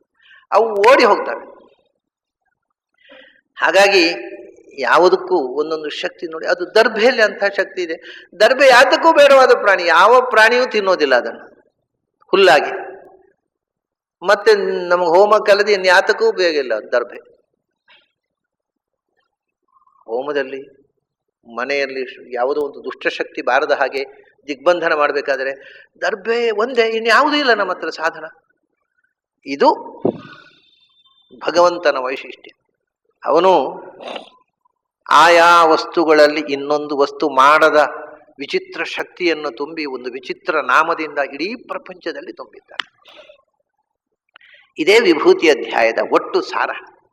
ಹಾಗಾಗಿ ನಾವು ಇವತ್ತು ಮೊನ್ನೆ ಕಳೆದ ಬಾರಿ ವೇದಾನಾಂ ಸಾಮವೇದೋಸ್ಮಿ ದೇವಾನಾಂ ಅಸ್ಮಿ ವಾಸವಃ, ವೇದಗಳ ಬಗ್ಗೆ ಇದರ ವಿವರ ತುಂಬ ಹೇಳಿದ್ದೆ ಹಿಂದೆ. ಅದನ್ನು ಹೇಳಿದೆ, ಅದು ಮತ್ತೆ ನೆನಪಾದರೆ ಅದರದ್ದೇ ಸಾಮವೇದದ ಬಗ್ಗೆ, ವಾಸವನ ಬಗ್ಗೆ ಪುನಃ ಶುರು ಆಗ್ಬಿಟ್ರೆ ಕಡೆಗೆ ಅಲ್ಲಿಂದ ಮುಂದೆ ಹೋಗ್ಲಿಕ್ಕೆ ಆಗೋದಿಲ್ಲ. ಅದು ಮುಂದೆ ಇಂದ್ರಿಯಾಣಂ ಮನಶ್ಚಾಸ್ಮಿ ಭೂತಾನಾಂ ಅಸ್ಮಿ ಚೇತನ ಅಂತ ನೋಡಿ. ವೇದಗಳು ನಾವು ಉಪಾಸನೆಗೆ ಬಳಸುವಂಥ ಟೆಕ್ಸ್ಟು, ಅದರಿಂದ ನಾವು ಉಪಾಸನೆ ಮಾಡತಕ್ಕಂಥ ದೇವತಾ ಶಕ್ತಿಗಳು ಮೊದಲು ಹೇಳಿದರು. ಅದರಲ್ಲಿ ಮುಖ್ಯ ಇಂದ್ರ ಕೂಡ ಸೇರಿದ್ದಾನೆ. ಅದಕ್ಕೆ ಇಂದ್ರನನ್ನು ಹೇಳಿದರು. ವೇದ ಒಂದು ತಮಾಷೆ ಅಂದರೆ ಅದನ್ನು ಒಂದು ಹೇಳಿದ ತಕ್ಷಣ ಅದಕ್ಕೆ ಸಂಬಂಧಪಟ್ಟದ್ದು ಅರ್ಥತಃ ಮತ್ತು ಶಬ್ದತಃ ಕೂಡ. ಈಗ ನೋಡಿ, ವೇದ ಅಂದ ಕೂಡಲೇ ದೇವ ನೆನಪಾಗೋದು. ನಮಗೆ ಆ ಶಬ್ದ ಕೂಡ ವೇದ ಅಂದ ಕೂಡಲೇ ಅದನ್ನು ರಿವರ್ಸು, ವೇದ ಆಯಿತು. ಮತ್ತೆ ವಾಟ್ ಅಬೌಟ್ ದೇವ ಅಂತ ಆ ಶಬ್ದವೂ ಕೂಡ ನೆನಪು ಮಾಡಿಸುವಂತಹದ್ದು ದೇವವನ್ನು. ಮತ್ತೆ ವೇದ ಅಂದರೆ ವೇದ ಪ್ರತಿಪಾದ್ಯ ದೇವತೆಗಳೇ, ಮತ್ತೆ ವೇದದಲ್ಲಿ ಪ್ರತಿಪಾದ್ಯವಾದ ದೇವತೆ. ದೇವಾನಾಂ ಅಸ್ಮಿ ವಾಸವಃ ಅಂತ ಹೇಳಿ ಬಹಳ ಒಳ್ಳೆಯ ಶಬ್ದ ಅಲ್ವಾ. ವಾಸವ ಅಂದ್ರೆ ಏನು? ವಾಸವಾಗಿ, ಇದನ್ನ ಕನ್ನಡದಲ್ಲಿ ಹೇಳಿದರೆ ವಾಸವಃ ಅಂದರೆ ಎಲ್ಲದರ ಒಳಗೂ ವಾಸವಾಗಿರುವವ. ಹಾಗಾದ್ರೆ ಭಗವಂತನೇ, ಇನ್ಯಾರು? ಎಲ್ಲದರೊಳಗೂ ವಾಸವ ಅವನ ದೇಹದೊಳಗೆ ಇದ್ದಾನೆ ಅಷ್ಟೇ. ಉಳಿದವರಿಗೂ ತತ್ವಾಭಿಮಾನಿಯಾಗಿ ಒಂದು ಕಿಂಚಿತ್ ಅವನಿಗೆ ಅಧಿಕಾರ ಇದೆ, ಪೂರ್ಣಾಧಿಕಾರಿಯೂ ಇಲ್ಲ. ಆದರೆ ಎಲ್ಲರ ಒಳಗೂ ವಾಸ ಮಾಡಿರುವವ, ಎಲ್ಲರೊಳಗೂ ವಾಸವಾಗಿರುವವ. ವಾಸಾರ್ಥಂ ವಾತಿ ಅಥವಾ ವಸತೀತಿ ವಾಸವ, ವಾಸಾರ್ಥಂ ವಾತೀತಿ ವಾಸವ. ಎಲ್ಲರೊಳಗೂ ವಾಸವಾಗಿರುವವ, ಇಂದ್ರನಲ್ಲೂ ಇರುವವ ವಾಸವ. ಇಂದ್ರ ಅಂತ ವಿಶೇಷವಾಗಿ ಯಾಕೆ ಹೇಳಿದರು ಅಂದರೆ, ಹಿಂದೆ ನಮ್ಮಲ್ಲಿ ಒಂದು ಅಗ್ನಿಹೋತ್ರ ಅಂತ ಇತ್ತು ನೋಡಿ. ನಿತ್ಯ ಅಗ್ನಿ ಯಾವತ್ ಜೀವಂ ಅಗ್ನಿಹೋತ್ರಂ ಜುಹೋತಿ ಅಂತ, ಬದುಕಿರುವಷ್ಟು ಕಾಲ, ಕೊನೆಯ ಉಸಿರು ಇರುವಷ್ಟುವರೆಗೂ ಅಗ್ನಿ ಮೂಲಕವಾದ ಆಧಾರಣೆ ಮಾಡಿ ಮನೆಯಲ್ಲಿ ಅಗ್ನಿಹೋತ್ರ ಆಗಬೇಕು. ಅದು ನಿತ್ಯ ಕರ್ಮ ಅದು ಅಂತ. ಹೀಗೆ ಇತ್ತು ಹಿಂದೆ ವೈದಿಕ ಕಾಲದಲ್ಲಿ. ಅಗ್ನಿಹೋತ್ರ ಅನ್ನೋದು ನಿತ್ಯ ಕರ್ಮ. ಆದ್ದರಿಂದಲೇ ಇವತ್ತಿಗೂ ಉಡುಪಿಯಲ್ಲಿ ಕೃಷ್ಣ ಮಠದಲ್ಲಿ ಸ್ವಾಮಿಗಳು ಕೃಷ್ಣನಿಗೆ ನೈವೇದ್ಯ ಸಮರ್ಪಣೆ ಮಾಡುವ ಸಮಕಾಲದಲ್ಲಿ, ಈಗ ಸಮಯ ಪುರುಸೋತಾದಾಗ ಸಮಯ ಚೇಂಜ್ ಮಾಡ್ತಾರೆ ಅನ್ನೋ ಪುರೋಹಿತರು ಗೊತ್ತಿಲ್ಲ, ಇಲ್ಲದೇ ಇದ್ರೆ ಕ್ರಮ ಅಲ್ಲಿ ಅಗ್ನಿಮುಖದಲ್ಲಿ ಅಗ್ನಿಹೋತ್ರ ಆಗಬೇಕು. ಅಗ್ನೇ ಸ್ವಾಹ ಪ್ರಜಾಪತಿ ಸ್ವಾಹ ಇಂದ್ರಾಯ ಅಗ್ನಿ ಪೂರ್ವಾವತಿ ಪ್ರಜಾಪತಿ ಉತ್ತರ ಇಂದ್ರ ಪ್ರಧಾನಾವತಿ ಇಂದ್ರನಿಗೆ. ಇದು ಅಗ್ನಿಹೋತ್ರದಲ್ಲಿ ಆಹುತಿ. ಇಲ್ಲಿ ಇಂದ್ರಾಯ ಸ್ವಾಹ ಅಂತ ಕೊಡೋದು ಇದು ಪರಮೇಶ್ವರಿಯೇ, ಸರ್ವಸಮರ್ಥನಾದ ಭಗವಂತನಿಗೆ ಇಂದ್ರ ಪ್ರತೀಕದಲ್ಲಿ ಅಗ್ನಿಹೋತ್ರದಲ್ಲಿ ಆಹುತಿ. ಪ್ರಧಾನ ಆಹುತಿ ಇಂದ್ರ. ಇಂದ್ರಾಯ ಸ್ವಾಹ. ಇಲ್ಲಿ ಆಚಾರ್ಯ ಕರಾರ್ಚಿತನಾದಂಥ ಕೃಷ್ಣನಿಗೆ ಸ್ವಾಮಿಗಳು ಸಮರ್ಪಣೆ ಮಾಡುವಾಗ ಗೃಹಸ್ಥರು ಪುರೋಹಿತರು, ಕೃಷ್ಣ ಮಠದ ಪುರೋಹಿತರು ಅಗ್ನಿಮುಖದಲ್ಲಿ ಅದೇ ಹೊತ್ತಿಗೆ, ಹಿಂದೆ ಇದ್ದದ್ದು, ಈಗ ಸ್ವಲ್ಪ ಅನುಕೂಲತೆಗಳಿಗೋಸ್ಕರ ಒಂದೊಂದು ಪರ್ಯಾಯದಲ್ಲಿ ಒಂದೊಂದು ಕಾಲ ಮಾಡೋದು, ಅದೇ ಹೊತ್ತಿಗೆ ಮೃಷ್ಟಾನ್ನದಲ್ಲಿ ಬ್ರಾಹ್ಮಣ ಮುಖದಲ್ಲಿ ಭಗವಂತನಿಗೆ ಆರಾಧನೆ ಆಗಬೇಕು. ಏಕಕಾಲದಲ್ಲಿ ಇದು ನಡೀತಾ ಇದ್ದದ್ದು. ಇಲ್ಲಿ ಅಗ್ನಿಮುಖದಲ್ಲಿ ಅಗ್ನಿಹೋತ್ರ ಆಗಬೇಕು, ಅಲ್ಲಿ ಪ್ರತೀಕಕ್ಕೆ, ಅಲ್ಲಿ ಬ್ರಾಹ್ಮಣ ಪ್ರತೀಕದಲ್ಲಿ ಈ ಮೂರು ಕ್ರಿಯೆಯು ಅಲ್ಲಿ ಸಮರ್ಪಣೆ, ಬ್ರಾಹ್ಮಣನ ಪ್ರತೀಕದಲ್ಲಿ ಸಮರ್ಪಣೆ. ಅದು ಅಲಂಕಾರ ಪೂಜೆಗೆ ಆಗಿರತಕ್ಕಂಥ ಅನ್ನ ಅಲ್ಲಿ ಬ್ರಾಹ್ಮಣ, ಇಲ್ಲಿ ದೇವರಿಗೆ ಊಟ ಬಡಿಸುವಾಗ ಅಲ್ಲಿ ಬ್ರಾಹ್ಮಣರು ಊಟ ಮಾಡ್ತಾ ಇರ್ತಾರೆ. ಕೆಲವರು ವಿಜಿತ, ಇದು ಮೂರು ಭಗವಂತನಿಗೆ ಬಡಿಸೋದು, ಮನುಷ್ಯರಿಗೆ ಅಲ್ಲ. ಇದು ಮೂರು ಪ್ರತೀಕದಲ್ಲಿ ಅನ್ನದಾನ. ಅಂದರೆ ವೈದಿಕ ಸಂಪ್ರದಾಯದ ಕಾನ್ಸೆಪ್ಟನ್ನು ಆಚಾರ್ಯರು ಹೇಳಿದಂತೆ ಅದನ್ನು ಪೂರ್ತಿ ಸ್ಪಿರಿಟ್ ಇಟ್ಟುಕೊಂಡೋ ಚೂರು ಚೂರು ಮರೆತೋ ಏನೇ ಆದರೂ ಆಚಾರ್ಯರು ಹೇಳಿದ ವೈದಿಕ ಸಂಪ್ರದಾಯಗಳನ್ನು ಒಂದು ರೀತಿಯಿಂದ ಸಮಗ್ರವಾಗಿ ಉಳಿಸಿಕೊಂಡು ಬಂದಿರುವ ಏಕಮಾತ್ರ ಸ್ಥಳ ಅಂದರೆ ಉಡುಪಿ ಕೃಷ್ಣ ಮಠ. ಮತ್ತೆ ಎಲ್ಲ ಕಡೆ ಡಿಸ್ಟಾರ್ಟ್ ಆಗ್ತಾ ಬಂದಿದೆ. ಅದು ಏನೇನೋ ಆಗಿದೆ, ಮತ್ತೆ ಕೆಲವು ಅದನ್ನು ಸರಿಯಿಲ್ಲ, ಎಲ್ಲಿಯೂ ಸರಿಯಿಲ್ಲ. ಅದನ್ನು ನಾನು ಎಲ್ಲಿ ಬೇಕಾದರೆ ಇದನ್ನು ಹೇಳ್ತೇನೆ, ಯಾಕಂದರೆ ನನಗೆ ಮುಲಾಜಿಲ್ಲ, ನನಗೆ ಯಾರ ಮೇಲೂ ದ್ವೇಷವೂ ಇಲ್ಲ, ಯಾರ ಭಯವೂ ಇಲ್ಲ. ಆಚಾರ್ಯರ ಸಂಪ್ರದಾಯವ ಶುದ್ಧವಾಗಿ ಇವತ್ತು ಎಲ್ಲಿಯಾದರೂ ಉಳಿದಿದ್ರೆ ಅದು ಉಡುಪಿಯಲ್ಲಿ ಅಂತ ಹೇಳೋದಿಲ್ಲ, ಕೃಷ್ಣ ಮಠದಲ್ಲಿ, ಮಠಗಳಲ್ಲಿ ಕೂಡ ಡಿಸ್ಟಾರ್ಟ್ ಆಗಿರ್ಬೋದು. ಕೃಷ್ಣ ಮಠದಲ್ಲಿ ಆಚಾರ್ಯರು ಹಾಕೊಟ್ಟ ಅಂತ ಆ ವೈದಿಕವಾದ ಸಂಪ್ರದಾಯದ ಒಂದು ರೇಖೆ ಕಾಣ್ತದೆ. ಹಾಗೆ ಇದಕ್ಕೆ ಉದಾಹರಣೆ ಇದೆ. ಏಕಕಾಲದಲ್ಲಿ 3 ಕಡೆ. ಆಮೇಲೆ ಮೊನ್ನೆ ಪ್ರಥಮ ಏಕಾದಶಿ ದಿವಸ ಮುದ್ರಾಧಾರಣೆ ಆಯಿತು. ನನಗೆ ತಿಳಿದ ಹಾಗೆ ಮುದ್ರಾಧಾರಣೆ ಮಾಡಬೇಕಾದ್ರೆ ಮೊದಲು ಸುದರ್ಶನ ಹೋಮ ಮಾಡಿ ಆ ಮಂತ್ರಭೂತವಾದ ಮುದ್ರಾಧಾರಣೆ ಮಾಡುವಂತಹ ಸಂಪ್ರದಾಯ ಉಡುಪಿಯಲ್ಲಿ ಮಾತ್ರ. ಬೇರೆ ಕಡೆ ಪುರುಸೊತ್ತಿದ್ದಾಗ ಒಲೆಗೆ ಮುದ್ರೆ ಹಿಡಿದು ಓದ್ತೋದು, ಒಲೆ ಮುದ್ರೆ ಹಿಡಿದು ಓದ್ತೋದು. ಅದು ಒಲೆ ಹಾಗಾದರೆ ಹೋಟೆಲ್ನ ಸ್ಟವ್ನಲ್ಲಿ ಬಿಸಿಯಾಗಿ ಒಂದು ಚರ್ಮ ಸುಟ್ಟರೆ ಸಹಿ. ಆದರೆ ಸುದರ್ಶನ ಹೋಮ ಮಾಡಿ ಮುದ್ರಾಧಾರಣೆ ಮಾಡತಕ್ಕಂಥದ್ದು ಎಲ್ಲಿಗೆ ಹೋದರೂ ಉಡುಪಿಯಲ್ಲಿ ಹಾಗೇ ಮುದ್ರಾಧಾರಣೆ ಮಾಡೋ ಕ್ರಮ. ಸುದರ್ಶನ ಹೋಮ ಮಾಡಿ ಆ ಅಗ್ನಿ ಸಂಸ್ಕಾರ ಆಗಿ ಅದರಲ್ಲಿ ಮುದ್ರಾಧಾರಣೆ ಉಡುಪಿಯಲ್ಲಿ ಆಯಿತು. ಇಲ್ಲಿ ಈಗ ಸ್ವಾಮಿಗಳೆಲ್ಲ ಬಂದು ಮಾಡಿದರು. ಇಲ್ಲಿಯೂ ಅದು ಸುದರ್ಶನ ಹೋಮ ಮಾಡಿಯೇ ಮಾಡುವಂಥ ಹೊರತು ಹಾಗೇ ಮಾಡುವಂಥ ಕ್ರಮ ಇಲ್ಲ. ಒಟ್ಟಿಗೆ ಮೈ ಸುಟ್ಟುಕೊಳ್ಳೋದಲ್ಲ ಅದು ಮುದ್ರಾಧಾರಣ. ಅದು ಮೈ ಸುಟ್ಟುಕೊಳ್ಬೇಕಾಗಿದ್ದೇನೆ ಸುಮ್ಮನೆ ಒಂದಿಷ್ಟು ಬೆಂಕಿಯ ಒಲೆಯಲ್ಲಿ ಬೆಂಕಿ ಕೆಂಡದಲ್ಲಿ ಮುದ್ರೆ ಇಟ್ಟು ಹಚ್ಚಿಕೊಳ್ಳೋದು, ಬೆಂಕಿ ಕೆಂಡವನ್ನು ಇಟ್ಕೊಳ್ಬೋದಲ್ಲ ಡೈರೆಕ್ಟು. ಸುಮ್ಮನೆ ಒಲೆಗೆ ಒಂದು 2 ಕೆಲಸ ಆದರೂ ಉಳೀತದೆ ಅಲ್ಲ. ಅದು ಬೆಂಕಿ ಕೆಂಡ ಹಾಕಿಕೊಳ್ಳೋದಲ್ಲ, ಅದು ಸುದರ್ಶನ ಮಂತ್ರ ಜಪದಿಂದ ಪವಿತ್ರವಾದಂಥ ಒಂದು ಸಂಸ್ಕಾರ. ಶ್ರೀ ವೈಷ್ಣವರಲ್ಲಿ ಇದೆ. ಶ್ರೀ ವೈಷ್ಣವರಲ್ಲಿ ಮಾತ್ರ ಅವರು ಜನ್ಮಕ್ಕೊಮ್ಮೆ ಗುರುದೀಕ್ಷೆ ಅಂತ ಒಂದು ಸರ್ತಿ ತಮ್ಮ ಗುರುಗಳ ಹತ್ರ ಮುದ್ರಾಧಾರಣೆ, ತಪ್ತ ಮುದ್ರಾಧಾರಣೆ ಮಾಡಿಸ್ಕೊಂಡ್ರೆ ಮತ್ತೆ ಪ್ರತಿ ವರ್ಷ ಮಾಡಿಸ್ಕೊಳ್ಳೋರು ಅಷ್ಟೇ. ಅದನ್ನು ಅವ್ರು ನಿಜವಾದ ವೈಷ್ಣವ ದೀಕ್ಷೆ ಅಂದರೆ ಮುದ್ರಾಧಾರಣೆ ಆಗಲೇಬೇಕು ಅವರಿಗೆ ಕೂಡ, ಗುರುದೀಕ್ಷೆ. ಹೀಗೆ ಆ ಸಂಪ್ರದಾಯಗಳ ನಿಜವಾದಂಥ ಸ್ಫೂರ್ತಿಯನ್ನು, ಕೃಷ್ಣ ಕೊಟ್ಟಂಥ ಸ್ಫೂರ್ತಿಯನ್ನು ಆಚಾರ್ಯರು ಹೇಳಿದರು ಮತ್ತು ಅದನ್ನು ಆಚರಣೆಗೆ ತಂದರು. ಅದು 700 ವರ್ಷ ಆಗುವಾಗ ಸ್ವಲ್ಪ ಡಿಸ್ಟಾರ್ಟ್ ಆಗುತ್ತೆ. ಆಚಾರ್ಯ ಹೇಳಿದ ಹಾಗೆ ಅದೇ ಪ್ರಮಾಣದಲ್ಲಿ ಉಳಿಯೋಲ್ಲ, ಅದು ಬೇರೆ ವಿಷಯ. ಈಗ ಉದಾಹರಣೆಗೆ ಋಷಿಕೇಶ ತೀರ್ಥರಿಗೆ ರಾಮದೇವರನ್ನು ಕೊಟ್ಟರು. ಯಾಕೆ? ಋಷಿಕೇಶ ತೀರ್ಥರು ಅಕಾರದ ಉಪಾಸಕರು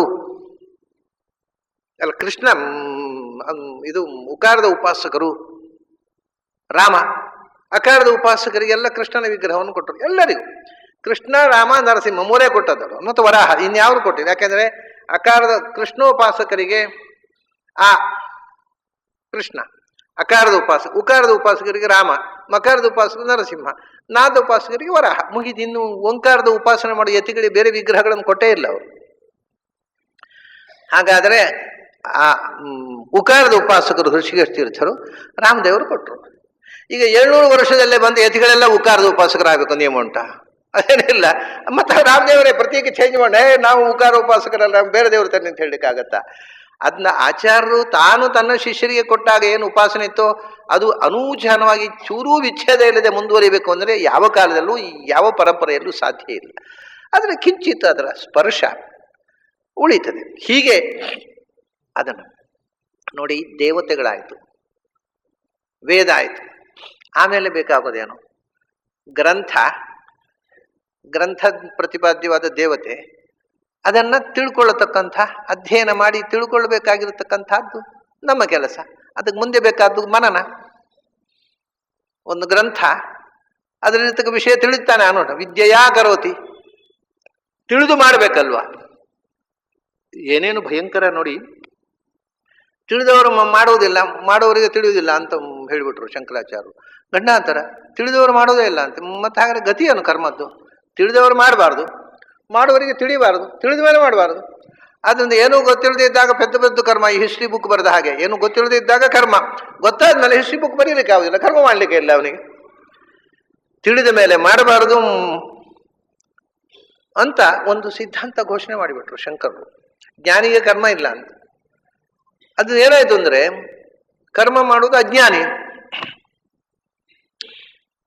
ಉಪನಿಷತ್ ಏದೇವ ವಿದ್ಯೆಯಾ ಗರೋತಿ ಶ್ರದ್ಧಯೋಪನಿಷದಾ ತದೇವ ವೀರ್ಯವತ್ತರಂ ಭವತಿ.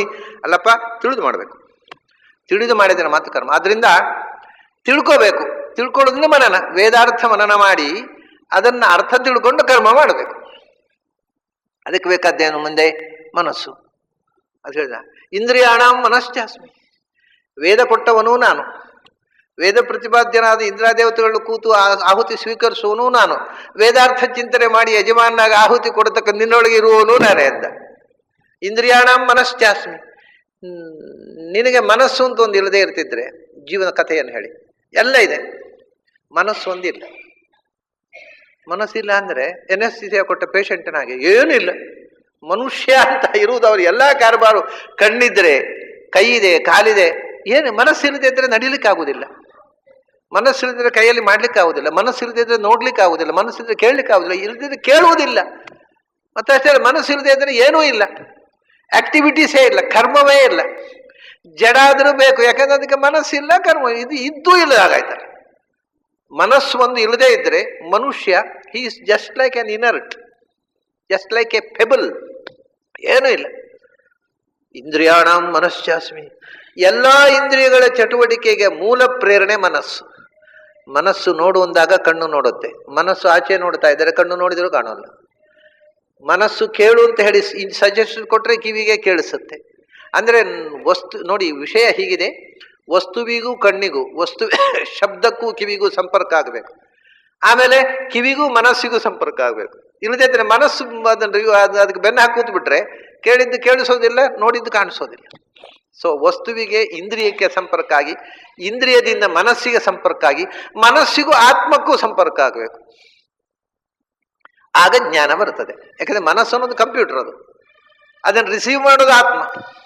ಸೊ ಇಷ್ಟೆಲ್ಲ ಪದಾರ್ಥದಿಂದ ಇಂದ್ರಿಯಕ್ಕೆ, ಇಂದ್ರಿಯದಿಂದ ಮನಸ್ಸಿಗೆ, ಮನಸ್ಸಿನಿಂದ ಆತ್ಮಕ್ಕೆ, ಇಷ್ಟು ಕಾಂಟ್ಯಾಕ್ಟ್ಗಳು ಇಂಟ್ಯಾಕ್ಟ್ ಆಗಿ ನಡೀತಾ ಇದ್ದಾಗ ನಮಗೆ ಒಂದು ವಸ್ತುವಿನ ಅನುಭವ ಬರ್ತದೆ.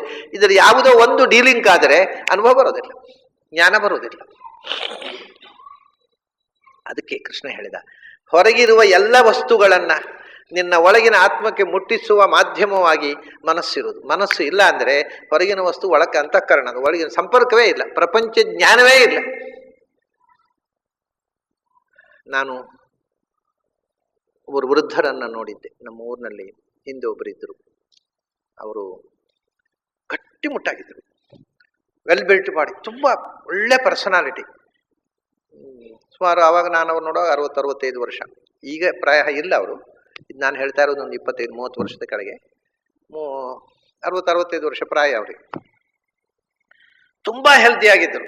ಮನೆಯಲ್ಲಿ ಕುರ್ಚಿಯಲ್ಲಿ ಕೂತ್ಕೊಳ್ಳೋರು. ಯಾರು ಬಂದರೂ ಗೊತ್ತಿಲ್ಲ, ಯಾರು ಹೋದರೂ ಗೊತ್ತಿಲ್ಲ.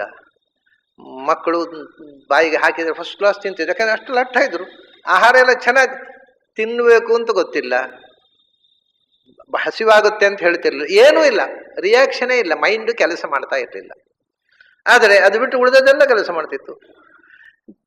ಕೊಟ್ಟರೆ ಬಾಯಿ ತೆರೆದು ತಿಂತಿದ್ರು, ಪರ್ಫೆಕ್ಟ್ ಇದ್ರು. ಉಳಿದ ಎಲ್ಲ ಹೆಲ್ತ್ 100ಕ್ಕೆ 100ರಷ್ಟು ಪರ್ಫೆಕ್ಟ್, ಏನು ದೋಷವಿಲ್ಲ, ಒಳ್ಳೆ ಗಟ್ಟಿಮುಟ್ಟಾಗಿ ಸುಂದರಕಾಯ ದೃಢಕಾಯ. ದೇವರು ಇಂದ್ರಿಯ ಹಣ ಮನಶ್ಚಾಸವನ್ನು ಹೊರಗೆ ಹೋಗುತ್ತ, ಅದು ಒಂದು ಕೊಡೋಲ್ಲ ನಿನಗೆ, ಏನಾದರೂ ಉಪಯೋಗ ಉಂಟಾ?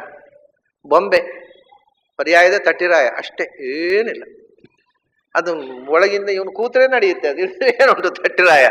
ಹಾಗೆ ನನಗೆ ದಿಗ್ಭ್ರಮೆ ಆಯಿತು ನೋಡಿ. ಭಗವಂತ ಯಾವುದು ಒಂದು ಸ್ವಿಚ್ ಆಫ್ ಮಾಡಿಬಿಟ್ರೆ ನಮ್ದು ಏನು ಕಥೆ? ಎಲ್ಲ ಇದೆ, ಸರ್ವಾಂಗ ಸುಂದರ, ಮೈಂಡ್ ಒಂದು ಆಫ್ ಆಗಿಬಿಟ್ಟಿದೆ. ಅದಕ್ಕೆ ಹೇಳಿದ ಕೃಷ್ಣ, ಇಂದ್ರಿಯಾಣ ಮನಶ್ಚಾಸ್ಮಿ. ನಿನಗೆ ಎಲ್ಲ ಇಂದ್ರಿಯಗಳಿದ್ದು ಅದು ನಿಜವಾಗಿ ಸಾರ್ಥಕ ಆಗೋದು ಮನಸ್ಸಿನ ಮೂಲಕ. ಮನಸ್ಸು ಒಂದು ಕೆಲಸ ಮಾಡದಿದ್ರೆ ಎಲ್ಲ ಇಂದ್ರಿಯಗಳು ಇನ್ವ್ಯಾಲಿಡ್. ಇಡೀ ಮನುಷ್ಯನ ಎಲ್ಲ ವೈಜ್ಞಾನಿಕ ಚಿಂತನೆಯ, ಅವನ ಪಾಂಡಿತ್ಯದ, ಅವನ ಇನ್ವೆನ್ಷನ್, ಅವನ ಆವಿಷ್ಕಾರದ, ಅವನ ಅನಿಸಿಕೆಯ, ಅವನ ಸ್ಫುರಣಗಳ, ಹೇಳಿದಲ್ಲ ಹೊಳೆಯಬೇಕು ಅಂತ ವಿಷಯ. ಶಾಸ್ತ್ರ ಓದಾಗ ಅರ್ಥ ಹೊಳೆಯೋದು ಮನಸ್ಸಿದ್ರೆ, ಇದ್ರೆ ಏನು ಹೊಳೆಯುತ್ತೆ? ಎಲ್ಲದರ ಮೂಲ ಕೇಂದ್ರವಾಗಿ ಆ ಒಳಗಿನಿಂದ ವಿವಿಧ ಚಿಂತನೆಗಳು, ಮನನಕ್ಕೆ ಕಾರಣನಾಗಿ ಮನಃಶಬ್ದ ವಾಚ್ಯನಾಗಿ ನಾನು ಕೂತೆಪ್ಪ. ನಾನೇ ಮನಸ್ಸು ಅಂದ್ರೆ ನಾನೇ. ನಾನಲ್ಲಿ ಕೂತದ್ರಿಂದ ಆ ಜಡ ಕಂಪ್ಯೂಟರ್ ಅದೊಂದು, ಮನಸ್ಸು ಅಂದರೆ ಮೈಂಡ್ ಒಂದು ಜಡ ಕಂಪ್ಯೂಟರ್. ಅದಕ್ಕೂ ಆ ಹೆಸರು ಬಂದದ್ದು ಅಷ್ಟೇ. ಮನ್ಯತೆ, ಮನುತೆ ಅಥವಾ ಮನ್ಯತೆ, ಜಾನಾತಿ ಇತಿ ಮನಃ. ಎಲ್ಲವನ್ನೂ ತಿಳಿದ ನಾನೇ ಮನಃಶಬ್ದವಾಚ್ಯ. ಮನಃ ಅಂದರೆ ಮನ್ಯತೆ, ಮನನಾನ್ ಮನಃ. ಆದರೆ ಅದು ಅನೇನ ಮನ್ಯತೆ ಇತಿ ಮನಃ, ಅವನಿಂದಾಗಿ ಇದಕ್ಕೂ ತಿಳಿಯುತ್ತೆ ಏನೋ ಒಂದು, ಆದ್ದರಿಂದ ಮನಸ್ಸು. ಅನೇನ ಮನ್ಯತೆ ಅಂದರೆ ನಾವೇನು ತಿಳ್ಕೊಳ್ತೇವೆ? ಅನೇನ ಅಂದರೆ ಈ ಮನಸ್ಸಿನಿಂದ ಮನ್ಯತೆ, ನಾವು ರೂಪಾದಿಗಳನ್ನು ತಿಳಿತೇವೆ. ಮನಸ್ಸಿನಿಂದಾಗಿ ರೂಪ, ಆದ್ದರಿಂದ ಮನಸ್ಸು. ಶಾಸ್ತ್ರ ಪ್ರಕಾರ ಅನೇನ ಭಗವತ ಇದಂ ಮನಃ ಮನ್ಯತೆ, ಭಗವಂತನಿಂದಾಗಿ ಮನಸ್ಸು ಮನನ ಮಾಡುತ್ತೆ ಅಷ್ಟೇ. ಹಾಗಾಗಿ ಅದಕ್ಕೂ ಮನಃ ಅಂತ ಹೆಸರು. ಅದು ಯಾವುದು ಬೇಕಾದ್ರೆ ಏನು ಬೇಕಾದ್ರೆ ಹೆಸರು ಇಟ್ಟುಕೊಳ್ಳಿ. ಇನ್ವೆಂಟ್ ಮಾಡಿದಂಥ ಸೈಂಟಿಸ್ಟ್ನ ಹೆಸರೇ ಸೈನ್ಸ್ನಲ್ಲಿ ಬರಲಿಲ್ಲ, ಬೇಕಾದಷ್ಟು ಹೆಸರುಗಳಿವೆ. ಅವೆಲ್ಲ ಅದನ್ನು ಇನ್ವೆಂಟ್ ಮಾಡಿದವನ ಹೆಸರು. ಆ ಸೈಂಟಿಸ್ಟ್ನ ಹೆಸರನ್ನೇ ಆ ಪದಾರ್ಥಕ್ಕೆ ಇಟ್ಟು, ಇಡೀ ಜಗತ್ತನ್ನು ಇನ್ವೆಂಟ್ ಮಾಡಿದ ಭಗವಂತ, ಅವನ ಹೆಸರೇ ಇದಕ್ಕೆ ಇಡೋದು, ಇನ್ನೇನು ಇಡೋದು? ಹೆಸರು ಬೇರೆ ಎಲ್ಲಿ ಶಬ್ದ ಬೇಕಲ್ಲ. ಯಾಕೆಂದರೆ ಯೋಚನೆ ಮಾಡಿ, ಒಂದು ಮಡಕೆ ನಾಶ ಆಯಿತು, ಮಡಕೆ ಒಡೆದು ಹೋಯಿತು. ಪ್ರಳಯ ಕಾಲದಲ್ಲಿ ಮಡಕೆಯೇ ಇಲ್ಲ, ಆದರೆ ಘಟ ಅನ್ನೋ ಶಬ್ದ ಉಂಟಲ್ಲ, ಶಬ್ದ ಉಂಟು, ಅದಕ್ಕೇನು ಅರ್ಥ? ಸರ್ವಸಂಘಟಕನಾದ ಭಗವಂತ ಮಾತ್ರ, ಮತ್ತೇನು ಇಲ್ಲೇ ಇಲ್ಲ ನೀವು ಅರ್ಥಕ್ಕೆ. ಸೊ ಪ್ರಳಯ ಕಾಲದಲ್ಲಿಯೂ ಯಾವುದು ವಾಚ್ಯವೋ ಅದು ನಿಜವಾದ ವಾಚ್ಯ ಶಬ್ದಕ್ಕೆ. ಆಮೇಲೆ ಹುಟ್ಟಿದ್ದು ಬೇಕಾದ್ದು ಬೇಡವಾದ್ದು 1000 ಹುಟ್ಟುತ್ತಾ ಇರ್ತಾವೆ, ಸಾಯ್ತಾ ಇರ್ತಾವೆ, ಅವುಗಳ ಹೆಸರುಗಳಾಗ್ತವೆ. ಹೀಗೆ ಇಂದ್ರಿಯಾಣ ಮನಶ್ಚಾಸ್ಮಿ. ಆದರೆ ಮನಸ್ಸು ಮಾತ್ರ ಇದ್ರೆ ಸಾಕಾ? ಉಪಯೋಗ ಇಲ್ಲ. ಒಳಗಿನಿಂದ ಚೈತನ್ಯ ಅದನ್ನು ರಿಸೀವ್ ಹೇಳಿ ನೋಡಿ. ವಸ್ತು ಮನಸ್ಸಿಗೆ ರಿಸೀವ್ ಆಯಿತು ಕಣ್ಣಿನ ಮೂಲಕ, ಮನಸ್ಸು ಆತ್ಮಕ್ಕೆ ಮೆಸೇಜ್ ಕಳಿಸ್ಬೇಕು, ಆತ್ಮ ರಿಸೀವ್ ಮಾಡಬೇಕು. ಅದಿಲ್ಲದೆ ಮನಸ್ಸಿದ್ದು ಉಪಯೋಗ ಇಲ್ಲ. ಇಂದ್ರಿಯಗಳಲ್ಲಿ ಮನಸ್ಸು. ಆಮೇಲೆ ಭೂತಾನಾಂ ಅಸ್ಮಿ ಚೇತನ. ಪ್ರತಿಯೊಂದು ಜೀವಜಾತದಲ್ಲಿ ಚೇತನ ಅಂದರೆ ಅವೇರ್ನೆಸ್ ಆಗಿ ನಾನು ಕೂತದ್ರಿಂದ ಈ ಮನಸ್ಸು ಕಟ್ಟ ಮೆಸೇಜನ್ನು ಅದು ಅವೇರ್ನೆಸ್ನಲ್ಲಿ ರಿಸೀವ್ ಮಾಡಿತು, ಜ್ಞಾನ. ಅದರಿಂದ ಚೈತನ್ಯ, ಆ ಗ್ರಹಣ ಜ್ಞಾನದ ಗ್ರಹಣ ಶಕ್ತಿ ಉಂಟಲ್ಲ, ಒಂದು ವಸ್ತುವನ್ನು ಗ್ರಹಿಸುವ ಶಕ್ತಿ, ಅದು ಸ್ವತಃ ಜೀವದಲ್ಲಿ ನಾನು ಕೊಟ್ಟು ಕೂತೆ. ಆ ಗ್ರಹಣಕ್ಕೆ ಜೀವಕ್ಕೆ ನಾವು ಪೆಟ್ಟಿಗೆ ಹಾಕಿ, ಪೆಟ್ಟಿಗೆ ಒಳಗೆ ಕರಡಿಗೆ ಸುತ್ತಿ ಇಟ್ಟಿದ್ದೇವೆ. ಜೀವ 15 ಬೇಲಿಗಳ ಒಳಗೆ ಇಟ್ಟಿದ್ದೇವೆ ಜೀವವನ್ನು. ಪಂಚಭೂತಗಳು, ಇಂದ್ರಿಯಂ ಶ್ರದ್ಧಾ ಖಂ ವಾಯುರ್ ಜ್ಯೋತಿರಾಭ ಪೃಥ್ವಿ ಇಂದ್ರಿಯಂ ಮನಃ ಅನ್ನಂ ಅನ್ನಾದ್ವೀರ್ಯಂ ತಪೋ ಮಂತ್ರಾಃ ಕರ್ಮ ಲೋಕಾಹ ಲೋಕೇಶು ನಾಮಚ. ಈ 15 ಬೇಲಿಗಳ ಒಳಗೆ, 15 ಕರಡಿಕೆಯ ಒಳಗೆ ಇಟ್ಟುಬಿಟ್ಟಿದ್ದೇವೆ ಆತ್ಮವನ್ನು. ಅದಕ್ಕೆ ಎಂಥದೂ ಕಾಣುವುದಿಲ್ಲ. ಅದಕ್ಕೆ ಒಳಗೆ ಕಳಿಸಿಕೊಡ್ಲಿಕ್ಕೆ ಮನಸ್ಸು, ಹೊರಗಿನದ್ದನ್ನು ಒಳಗೆ ಮುಟ್ಟಲಿಸಿಕ್ಕೆ ಮನಸ್ಸು, ಮನಸ್ಸು ಮುಟ್ಟಿದ್ದನ್ನು ರಿಸೀವ್ ಮಾಡಲಿಕ್ಕೆ ಚೈತನ್ಯ. ಭೂತಾನಾಂ ಅಸ್ಮಿ ಚೇತನ, ಆ ರಿಸೀವರ್ ಆಗಿ ಅದನ್ನು ಗ್ರಹಣ ಮಾಡತಕ್ಕಂಥ ಅವೇರ್ನೆಸ್ ಆಗಿ ಚೇತನದಲ್ಲಿ ಕೂತೆ. ಹಾಗಾಗಿ ಇಡೀ ಪ್ರಪಂಚವನ್ನು ಗ್ರಹಣ ಮಾಡುವ ಶಕ್ತಿ ಒಂದು ಚೇತನಕ್ಕೆ ಬಂತು. ಅದಕ್ಕೆ ಮಾಧ್ಯಮವಾಗಿ ಒಂದು ಮನಸ್ಸು. ಇದು ಎರಡು ಜಗತ್ತಿನ ಅದ್ಭುತಗಳು. ಮನಸ್ಸು ಇಡೀ ಪ್ರಪಂಚವನ್ನು, ಇಡೀ ಪ್ರಪಂಚದ ಹೊರಗಿನ ಪ್ರಪಂಚ ಎಷ್ಟು ವಿಸ್ಮಯವೋ ಅದಕ್ಕಿಂತ ದೊಡ್ಡ ಪ್ರಪಂಚ ಮನಸ್ಸು. Mental world is greater than external world. ಅತ್ಯಂತ ಅದ್ಭುತವಾದ ಪ್ರಪಂಚ ಅದು. ದೃಷ್ಟಂಚ ಅದೃಷ್ಟಂಚ ಶ್ರುತಂಚ ಅಶ್ರುತಂಚ ಸತ್ಯ ಅಸತ್ಯ ಸರ್ವಂ ಪಶ್ಯತಿ ಸರ್ವಂ ಪಶ್ಯತಿ ಅಂತ ಹೇಳ್ತಾರೆ ಉಪನಿಷತ್ನಲ್ಲಿ. ನೀನು ಇಲ್ಲಿ ಕಂಡದ್ದು, ಇಲ್ಲಿ ಕಾಣದ ಅದ್ಭುತ ಪ್ರಪಂಚವನ್ನು ನಿನ್ನ ಕನಸಿನಲ್ಲಿ ಭಗವಂತ ತೋರಿಸ್ತಾನೆ. ಕನಸಿನಲ್ಲಿ ಕಾಣುವಷ್ಟು ಅದ್ಭುತ ಎಚ್ಚರದಲ್ಲಿ ಕಾಣುವುದು ಸಾಧ್ಯ ಇಲ್ಲ. ಇಲ್ಲಿ ಯಾವುದು ಇಂಪಾಸಿಬಲ್ಲೋ ಅದರಲ್ಲಿ ಕೋಡಿರುವ ಮೊಲವನ್ನು ಎಚ್ಚರದಲ್ಲಿ ಕಾಣುವುದು ಸಾಧ್ಯ ಇಲ್ಲ, ಕನಸಿನಲ್ಲಿ ಕಾಣಬಹುದು. ಯಾಕೆಂದರೆ ಎಚ್ಚರದಲ್ಲಿ ಕೋಡನ್ನು ಕಂಡಿದ್ದೇವೆ, ಮೊಲವನ್ನು ನೋಡಿದ್ದೇವೆ, ಎರಡು ಒಟ್ಟು ಮಾಡಿ ಕೋಡಿರುವ ಮೊಲ ಕನಸಿನಲ್ಲಿ ಜಗತ್ತಿನ ಅತ್ಯದ್ಭುತವನ್ನೆಲ್ಲ ನೋಡಬಹುದು. ನಾವೇ ಸಾಯುವುದನ್ನು ನಾವೇ ಕಣ್ಣಾರೆ ಕಂಡು ಆಮೇಲೆ ಬದುಕಬಹುದು, ಠಣ್ಣ ಎಚ್ಚರಾಗಿ ನಿದ್ರೆ ಏನೇನೋ ಸಂಗತಿಗಳು. ಸರ್ವಂ ಪಶ್ಯತಿ, ಯಾಕೆಂದರೆ ಸರ್ವ ಪಶ್ಯತಿ, ಸರ್ವಸಮರ್ಥನಾದ ಭಗವಂತ ತೋರಿಸ್ತಾ ಇರುವುದು ಅದನ್ನು. ಆದ್ದರಿಂದ ಏನು ಬೇಕಾದರೂ ನೋಡ್ಬೋದು. ಅದೇನು ಮನಸ್ಸಿನ ಪ್ರಪಂಚ ಅತ್ಯಂತ ಅದ್ಭುತವಾದದ್ದು. ಅದನ್ನು ಗ್ರಹಣ ಮಾಡತಕ್ಕ ಈ ಜೀವ, it is smaller than on atom, ಇಡೀ ವಿಶ್ವವನ್ನು ವ್ಯಾಪಿಸುವ ಶಕ್ತಿ ಅದಕ್ಕೆ. ಏನು ವಿಚಿತ್ರ! ಇಡೀ ವಿಶ್ವವನ್ನು ತನ್ನ ಅರಿವಿನಿಂದ ಗ್ರಹಣ ಮಾಡಿ ವ್ಯಾಪಿಸಿ ಬಿಡುತ್ತದೆ. ಆ ವಿಸ್ಮಯದ ಹಿಂದೆ ಇರುವುದು ಆಶ್ಚರ್ಯಗಳಿಗೆಲ್ಲ ಆಶ್ಚರ್ಯನಾದ ನಾನೇ. ಆ ಶಕ್ತಿ ಆತ್ಮಕ್ಕೆ ಕೊಟ್ಟೆ, ಆ ಶಕ್ತಿ ಮನಸ್ಸಿಗೆ ಕೊಟ್ಟೆ. ಹೀಗೆ ಇಂದ್ರಿಯಾಣಂ ಮನಶ್ಚಾಸ್ಮಿ ಭೂತಾನಾಂ ಅಸ್ಮಿ ಚೇತನ. ಇದರ ಈ ವಿಸ್ಮಯವನ್ನು ನಿನ್ನ ಮನಸ್ಸಿನ ಪ್ರಪಂಚದೊಳಗೆ ಕೂತು ಒಂಚೂರು ಮನನ ಮಾಡು. ಅದನ್ನು ರಿಸೀವ್ ಮಾಡುವ ಈ ಆತ್ಮ ಅಂದರೆ ಎಂಥದ್ದು ಅಂತ ಒಂಚೂರು ಯೋಚನೆ ಮಾಡು. ಆವಾಗ ಎಲ್ಲ ಆಶ್ಚರ್ಯಗಳನ್ನು ಮೀರಿಸುವ ಒಂದು ವಿಸ್ಮಯದ ಎಕ್ಸ್ಪೀರಿಯನ್ಸ್ ನಿನಗಾಗುತ್ತೆ. ಈ ಎರಡು ವಿಸ್ಮಯದ ಬಗ್ಗೆ ಯೋಚನೆ ಮಾಡುವಂಥ ಮೈಂಡ್ ಆ್ಯಂಡ್ ಸೋಲ್. ಇದಕ್ಕಿಂತ ವಿಸ್ಮಯದ ಸಂಗತಿಯೇ ಇಲ್ಲ, ಅತ್ಯದ್ಭುತ. ಅದರ ಬಗ್ಗೆ ಚಿಂತನೆ ಮಾಡು. ಅದು ಎರಡು ಚಿಂತನೆ ಮಾಡಿದರೆ ಸಾಲದು. ಅದು ಗೊತ್ತಾದಾಗ ಅದು ಎರಡೂ ಇಷ್ಟು ಅದ್ಭುತವಾದದ್ದು ಅದರ ಒಳಗೆ ನಿಂತ ನನ್ನಿಂದ. ಇದು ತ್ರಿಪುಟಿ, mind and soul and God. ಈ ತ್ರಿಪುಟಿಯನ್ನು ತಿಳಿದರೆ ಎಲ್ಲ ತಿಳಿಯಿತು.